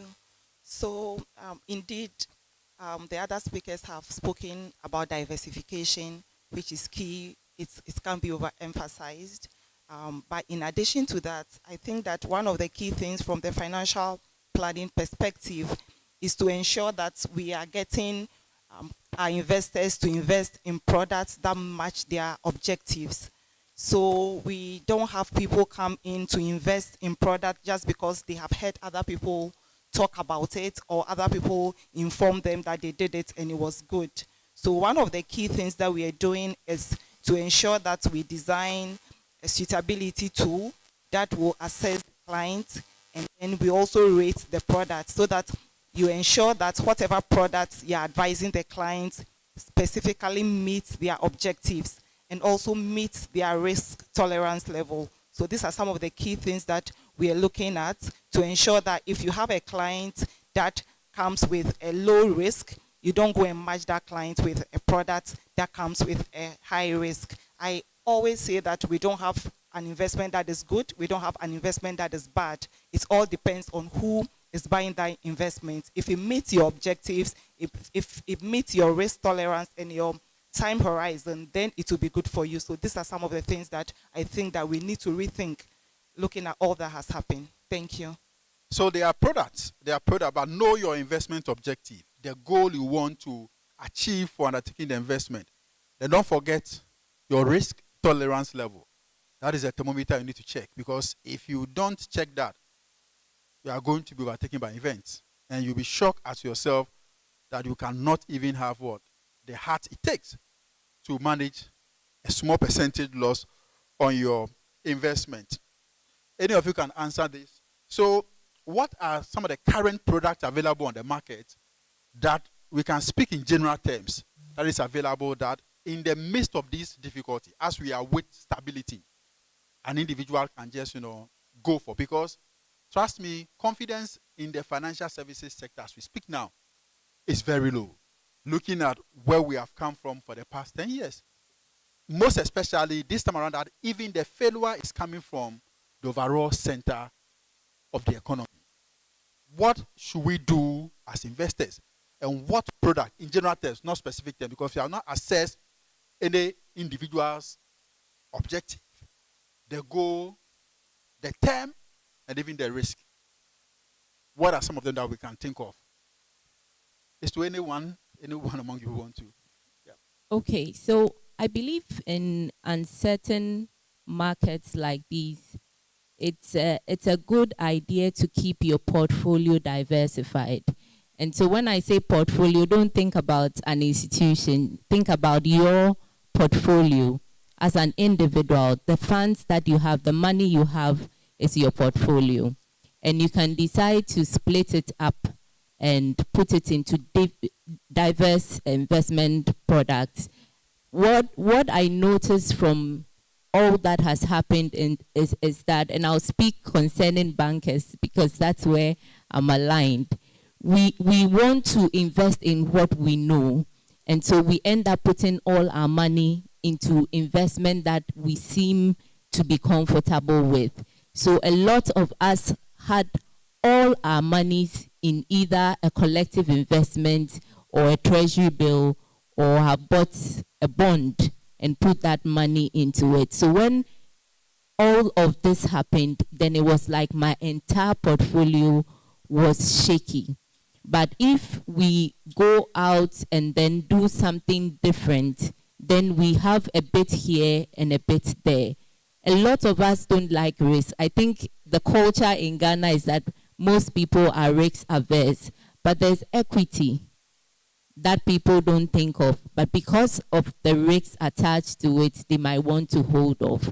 There are also some collective investments that invest not just in your treasury bill or bond, but invest in equity. So if you don't want to go directly, you can actually go indirectly through a collective investment. And there are some also that invest in real estate.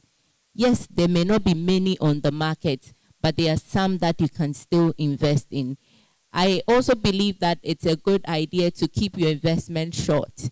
When I say short, in an investment that you can easily have access to, so that when situations change, you can also be flexible enough to change. So I think I would pause here and then. Dorothy, you may want to ask one to it. Sure. So I made a point earlier that we are risk takers. So it's not just about uncertain times like this. We have held the view as insurers that as we live our life day in, day out, whether there's economic turbulence or not, we are exposed to some risk.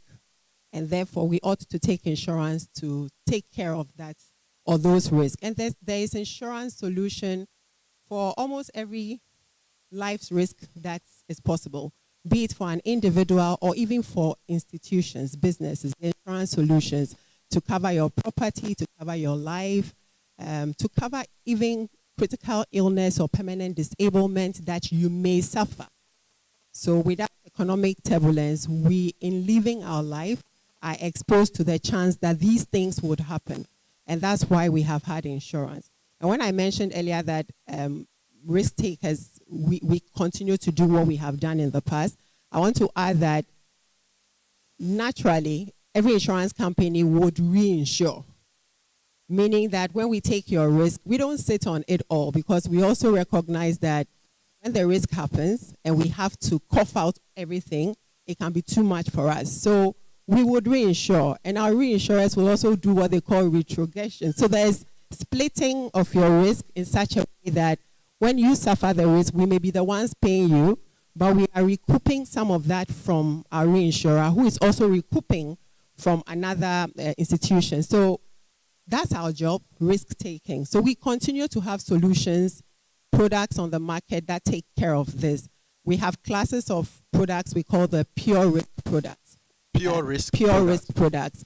Classic example is a funeral policy, which would pay you if there is death. Or those that have permanent disablement. So when the risk of permanent disablement happens, it would affect your being able to continue working. Picture this, in this environment, when you are working and earning, there's still challenge. How much more if you suffer permanent disablement and therefore you're unable to work? There are insurance solutions in the market that would pay you an amount of money so that you take care of that. There are those that are structured as income replacement solutions. There are insurance policies that cover critical illness. So if you suffered a stroke, if you suffered a heart attack, there's a tall list of critical illnesses that we are exposed to, whether the economy is stable or not. And there are insurance solutions out there that help you take care of that, or at least some amount of money will be paid when those events happen to you, if you do have that cover. So broadly, I'll say the pure risk products are one class that you can take advantage of, whether you're an individual or you're an institution who is trying to get a package for your staff, or just a group, a welfare group, like various things, like a welfare group that you care about each other, and so you want to take a plan that takes care of that. I want to highlight also that in addition to that, look out for those that have a certain inflation protection kind of benefit built in. It may not be totally eradicating the effects of inflation, but because our products are long-term in nature, we recognize that as the time runs, inflation can change. And so we structure the product and build in a benefit that we call inflation protector. It just goes, quote unquote, to hedge you, if not fully, at least partially, against the impact of inflation eroding the value of your money over that long term that you have the policy running. So those class of products are the ones I would recommend. Look out for things that offer you cashback. Look out for those that allow you to do partial withdrawals along the way. There are some like that. There are those that offer even hospitalization benefits, such that should you be hospitalized, not necessarily the medical bill, but a certain benefit, flat benefit is paid you whilst you are on admission, or whilst you have spent a number of days on admission. And of course, there's the health insurance that will take care of the medical bill if you take a medical. There are various solutions on the market, even if it's your property, your car, your house, that's electronic gadget you invested in. Insure it so that should you lose it due to theft, due to natural disasters, you don't have to now go back into your savings and take money to buy afresh, but rather you call on the insurance company to pay you, and then you can get your property back. So broadly, those are. Okay, Mimi, from the pension point of view, products that are available to help us in these difficult times. Okay, so I'm from the pension side, not a pensioner. So, at every point in time, or part of financial literacy is to take advantage of every financial opportunity available to you. And in the pension space, we have tax savings opportunities. So if you're working, your employer should be doing the SNIT, that's 13.5, should do the tier 2. Those are mandatory, 5%. But beyond that, there's also the tier 3, provident fund and personal pension schemes that allow you to contribute up to 16.5% of your salary before paying taxes. That means that by taking advantage of the tier 3, you pay less taxes than your colleague who is not taking advantage of it. And I think this is a very good time to make sure that you are optimizing every income you earn. So there are tier 3 schemes. If you're an organization here and you're looking at doing something like that for your employee, you can look at that. There are also personal pension schemes. So if your employer is not doing that for you, you can also look at doing that for yourself. But as Miriam said, what this exposes, a lot of the time, people investing in products and not understanding what is behind those products. So I hope you choose Access, but regardless of any institution you choose, find out what that scheme is invested in. Is it something you understand? Does it work for you? Does it meet your objective? If your answer is yes, then you can go ahead to sign on it. But beyond these 3 schemes and taking advantage of these tax advantages, I also think that for your retirement, you should look at other opportunities. So we've mentioned real estate. We've mentioned if you're good at business and you want to invest, why not? Some of these things are things that people retire and, go into. So if it's something that works for you, you can even invest indirectly into a business. So there are other opportunities that exist, but make sure that you've taken advantage of the free money on the table before looking at other opportunities. Thank you. I think Mercy is Gloria. Yeah. Okay, so to add to what has already been said is to see how we can also take the opportunities that technology brings to us to be able to spread our wings beyond the shores of where we find ourselves. You don't need a lot of money to be able to invest outside of the country. We have a lot of apps, a lot of applications, online trading platforms that you can use to buy equities elsewhere. You can use to buy exchange traded funds and other funds. So I would just urge you to take those opportunities that technology gives us to be able to diversify across geographical locations and currencies. Thank you. Thank you very much. I think we have assurance now. Yes, we are facing difficult times, but then if we have heard from our panelists, they've all told us that there are products on the market that we can fall on. There are products available that can give us the needed protection as we create our financial future. You see, the modern financial or the modern economy has been created in such a way that you cannot survive without dealing with a financial institution. The modern economy architecture simply works in such a way that at a point in time or at a significant point in time in your life, you'll be dealing with the financial institutions. If not at all, your salary will be paid through a financial institution, a bank. So that itself will force you to transact with financial institution. So despite the fact that confidence is low, the system we are running still does not take us away from financial institution. We need to understand them. We need to understand the product like they've all said, and then know how each of the products stands to benefit us. Once we understand and they fit into our overall investment objectives, then we can put our money into them, invest, and then hope that it will help us to achieve our financial freedom.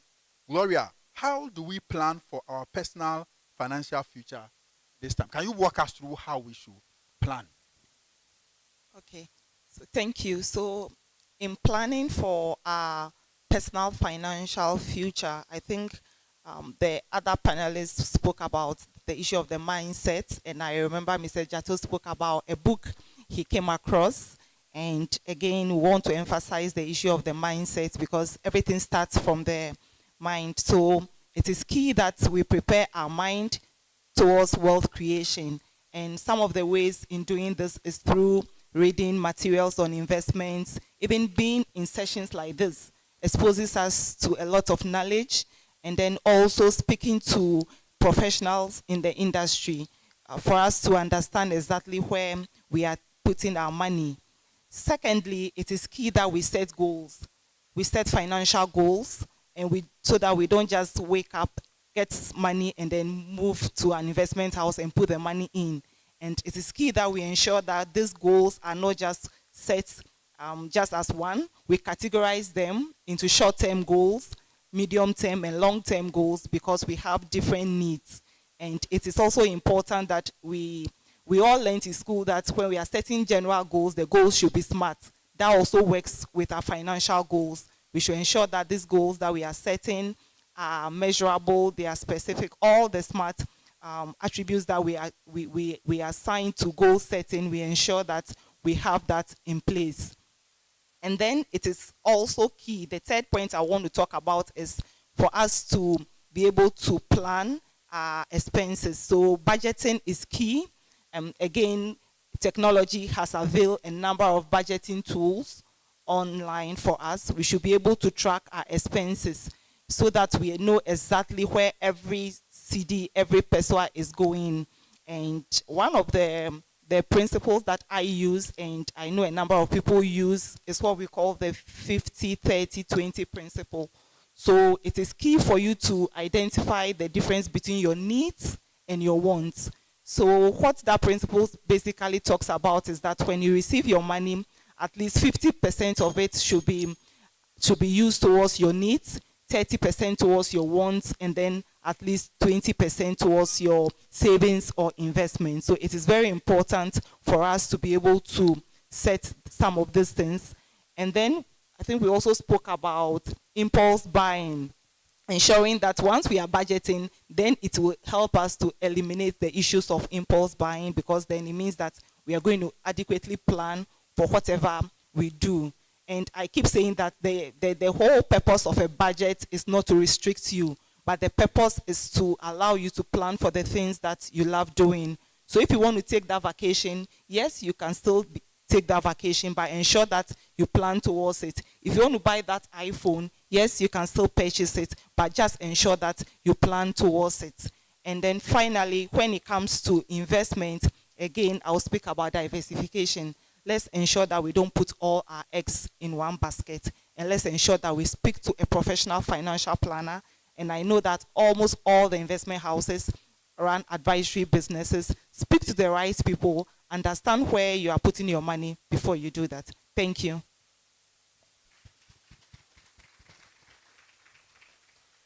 Thank you very much for walking us through the steps in how we can plan for our future.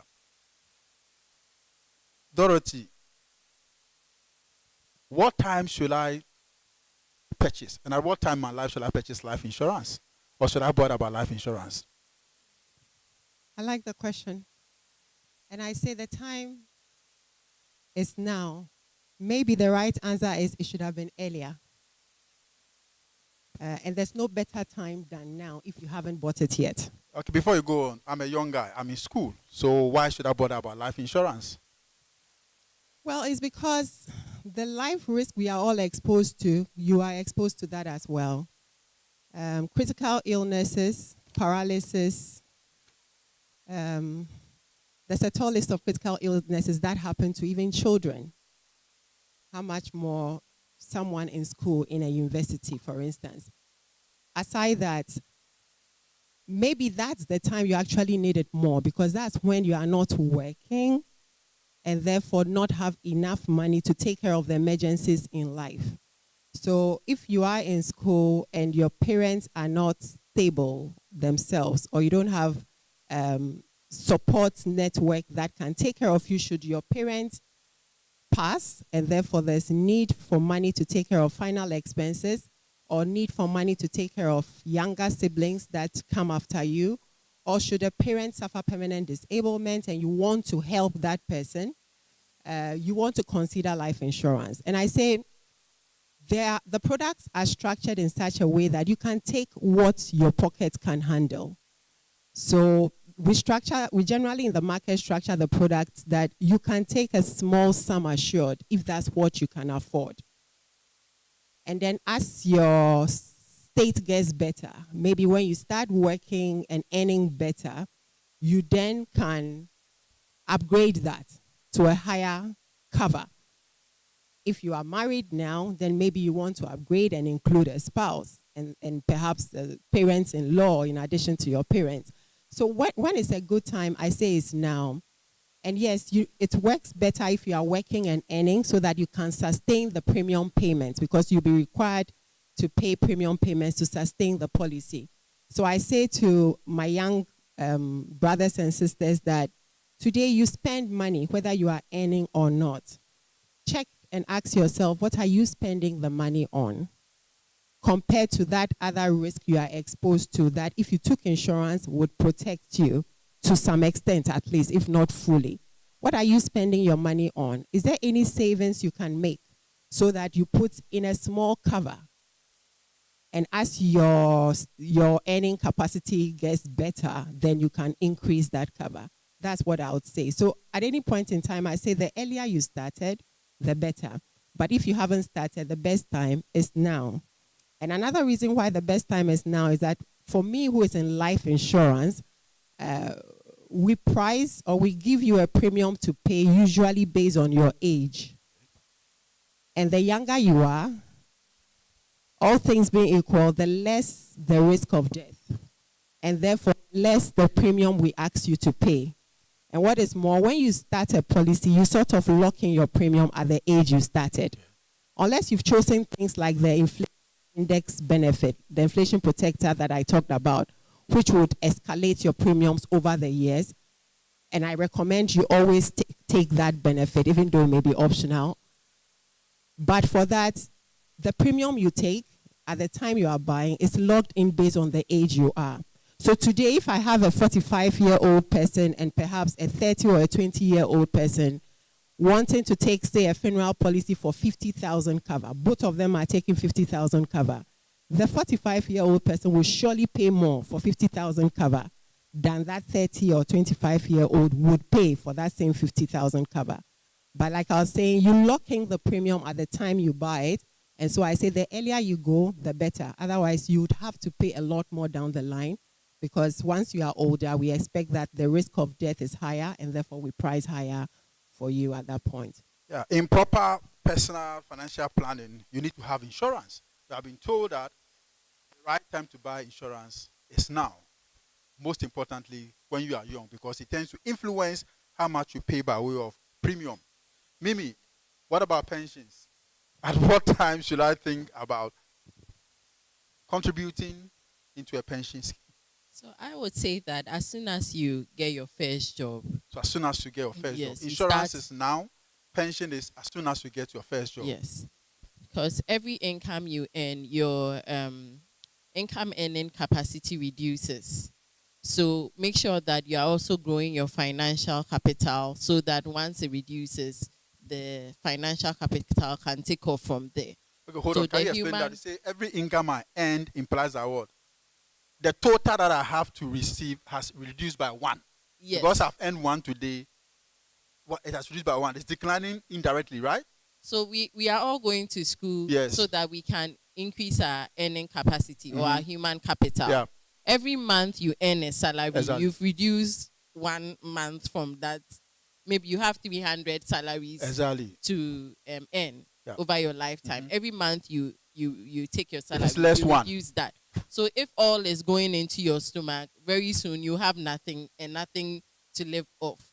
But every income you earn, we say there's a seed in it. So you set apart that seed so that your financial capital grows as your human capital diminishes. So that's what, as soon as you start working. Yeah. So the timing is as soon as you start working. For wealth management and mutual funds, what is my timing? Miriam, what time should I consider investing in the mutual fund? I think it's the same as Dorothy said. The time is now. There's a proverb that I like to use that the best time to plant a tree was 20 years ago, but the next best time is now. If you have missed the opportunity, you can start now. And with investments, you don't have to start getting a job. Like Dorothy said, if you're not working, you're still spending. And so there's something that is coming in. Consider that still as something that you can invest from and try and put something aside. You can use Gloria's principle of the, is it 70, 30, 50, 30, 20. And if you, and for the younger you are, the fewer the expenses you have to make. Because when you go out of school, you realize that the expenses just go up, as if everybody expected you to get a job right after you finish school. But yes, the timing is now, because the expenses grow, and the earlier you start, the earlier you'll be able to grow your money over time. Thank you very much, Gloria. So the planning. What time should the planning also start? What time? Yeah. So thank you. So I think the planning is what even precedes all that we have discussed. So for you to think of investing in mutual fund, pensions, or doing insurance, the key thing is for you to start planning. And it is the planning that will take you to be able to allocate resources to each of these segments that we have discussed. So if you think of investments, think of planning. If you think of pension, think of planning. If you think of insurance, think of planning first before you start. Thank you. Thank you very much. Thank you very much. This is what our panelists have told us. One, they give us the assurance that, yes, the economy may be going through difficult times, but the financial institutions are well prepared and they have solutions to help us navigate our path to financial freedom. Again, they've told us that when it comes to timing, there is no other best time or better time to plan than it is now. What time should you buy insurance product? It is now. What time should you think of pensions and to plan towards pensions? When you receive your first salary. What time is it, or what time will be the best time to go into a mutual fund investment? It is now. So if there is any time that you can start planning your financial future, the time is now. At this juncture, I will open the floor up for questions that you have, and I believe that our panelists are prepared to respond to your question. We just have 5 minutes to do that. So please, if you have any question on what they've said or something bothering your mind, show your hand, and then we will come to you with our microphones. Thank you very much. Can I get one microphone? Any question?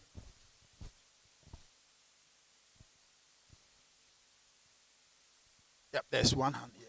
Yep, right. Thank you very much. I am Matthew, an Nigeria student from UPSA. This question goes especially to the insurance and then the pensions people. With considering the current economic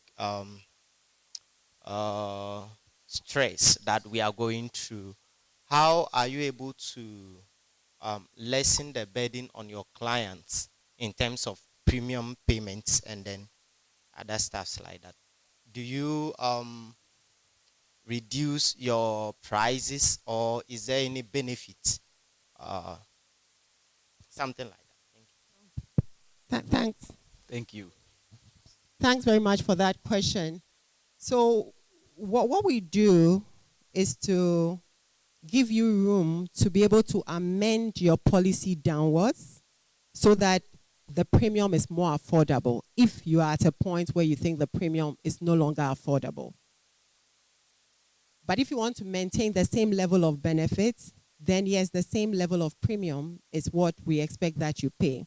Some products, not all, but some products have what we call the waiver of premium benefits built in.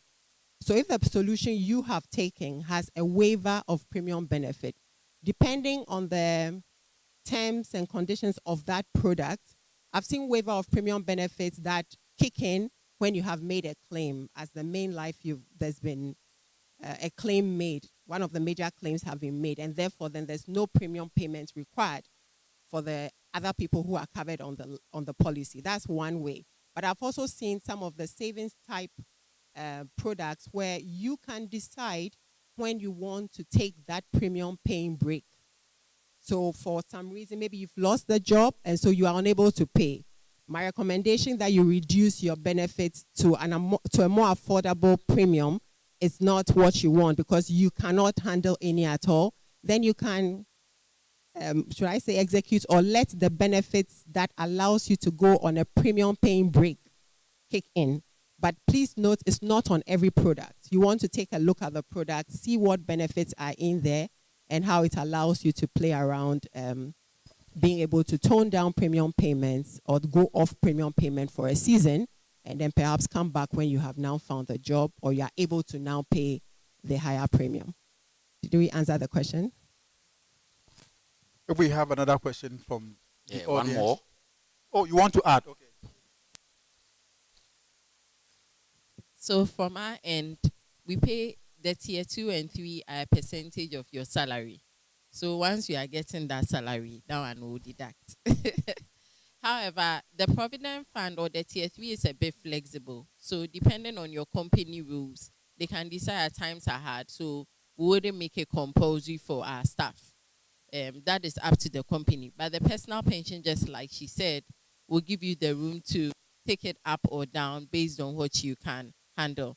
But the reality is that in tough times like we have seen, it means that you even need to put in more effort towards your retirement because inflation has messed up whatever it is that you had been able to accumulate. So you even need to put in more effort. That's the reality. But as you said, there are situations where you may have to reduce or stop for a while. And for the personal pension, that is available. For tier 2 and tier 3, if you lose your job, no money will be coming in.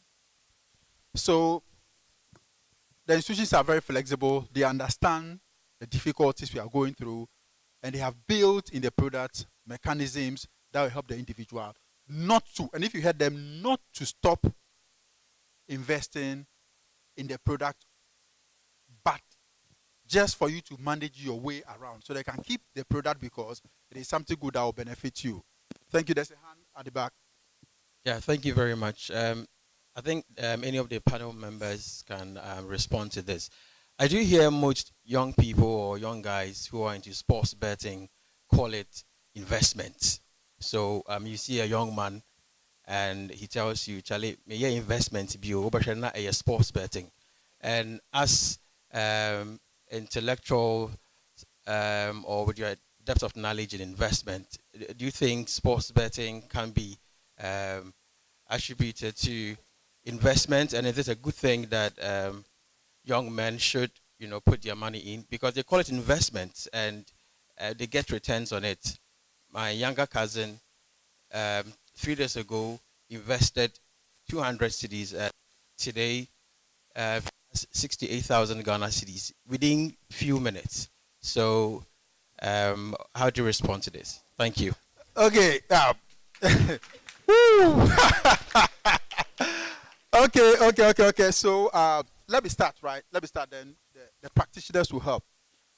Strictly, let's call it blank. It is not an investment. It is not and never, and it's gaming. The word is gaming, or what you call gambling. That is the word there. But you see, it's a nomenclature that they've changed to call it investment. What is investment? Investment is basically putting your money aside over a period for an objective that you set yourself to achieve, right? And within that investment, you are compensated for the time, the risk, and the inflation. And this investment you are doing must go through what we call a channel of production. It is that channel of production that generates the cash flows from which you'll be paid. So the funds that we deposit with the mutual funds, with the insurance companies, behind it, they are also investing some of them into proper, real investment, brick and mortar investment, proper investment. And the proceeds is what is used to pay your benefits or the promised rewards that you get. The question is, the gaming, where is that channel of production? Where is the funds going to turn around machines, plants, to give you that benefit. There's no production in there. It is a game of chance. So you are risking your money of value in an event whose outcome is uncertain. That is what you are doing. That is why it is very highly risky, and its ability to promise you return can never and never be assured. You understand me? So we need to understand that it is not an investment in the first place because there is no proper channel of wealth or production behind that. And this is how it works. What sort of, I'm going to the ethical realm, what sort of wealth creation channel, right, can create wealth for you at the expense of the loss of others? In a typical jackpot, all the money collected from all the players are assigned to only one person, the winner. So you are jubilating and your other players are crying. What sort of ethical wealth creation principle is that? Meanwhile, if you look at all the asset creation channel, wealth creation they've talked about, there is some level of ethical undertones in there. There is some level of wealth sharing within that part, where it is not our money being collected and being pumped on you alone as a winner. It is addictive. It is not a good channel for wealth creation and financial freedom. And it is very difficult from observation to see anybody who has lived a successful financial life from gambling. I'm yet to come across somebody like that you can bet. You want to say, this guy has made it and has impacted his generation from gambling. I don't know, maybe there's one somewhere you can you can tell me. Because it doesn't go through any proper wealth creation channel. I'm not by this saying that gaming commission, they are in charge of regulating that particular sector. I'm not saying that what they are doing is wrong, because it's also a way of, pulling funds from one sector of the economy to the other. If you are talking about ethical wealth creation,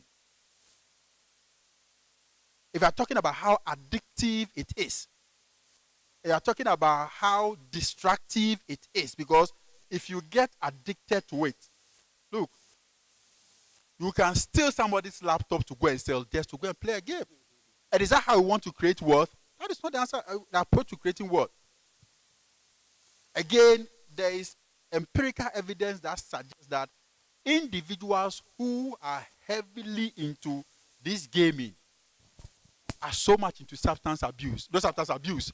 Cocaine, etc., etc. Yeah. That is the end. So, in the end, that is how they end up. That is not how we create wealth. And that is not what we are teaching through financial literacy and financial education. We are saying that be patient. We are saying that follow through your investment. We are saying that talk to the right professionals and let them help you to create wealth. There's more that we can talk about when it comes to, gaming, etc. But the key word is that it is not investment. Maybe my practitioners will add more to it. Practitioners, few one that we can move on so that we don't take my time. Yeah, thank you. Okay, so just a brief one to add. When it comes to wealth creation, it's a step, and that step is little by little. You need to start somewhere and be adding up and have a plan in place. I am here to see wealth that is sustainable, that is created overnight. So that is what I want to add, that if you are looking at wealth creation, it is not something that happens overnight, but you need to have a plan in place, and wealth creation happens over a period of time, and it is the key word there is little by little. Thank you. Thanks. And the one thing I would like to add is to say that let's allow ourselves to be informed so that as terms are used, we understand them and are not led in other ways by the play on words that come our way. So it just heightens for me the need for us to do what we are doing now, and the need for us individuals to take it upon ourselves to read, to search the net on material around financial literacy so that we are well informed and can read between the lines on what's on the market. Yeah. Thank you very much. Thank you very much, Dorothy. Thank you, Mimi, Miriam. We are grateful. And then Gloria, we say thank you very much for your time. There's one thing that we need to know. If there's any time for you to buy an insurance product or policy, it is now. If you have to think about your planning and investment for pensions, it's your first word when you get your first salary. Of course, if you are self-employed, then just there and then you have to start contributing towards pension because your strength cannot be guaranteed. You can be involuntarily be retired when you go through an accident. Don't forget. And then, of course, we should not forget about the fact that when it comes to buying assets and wealth creation, there's no other time than now. Gloria told us financial planning starts even before any of these products should be purchased. Thank you very much for joining us this afternoon. We are grateful you made time to join us. I believe that the information and the knowledge here is something that you will pass on even as we celebrate April Financial Literacy Month 2023. Thank you very much. Thank you, God Doc. bless you. Thank you. Thank you. You can do better for them. The powerful female team. Thank you, Doc. Oh, do that for them as they take their seats. Wow. I think now we have broken that gender thing. It's gone for good. We have all enjoyed what our ladies did today. Thank you so much. Well, let me quickly, ladies and gentlemen, we are just drawing the curtain. Somebody will say that at long last we are here. Let me quickly acknowledge the Chartered Institute of Bankers for giving us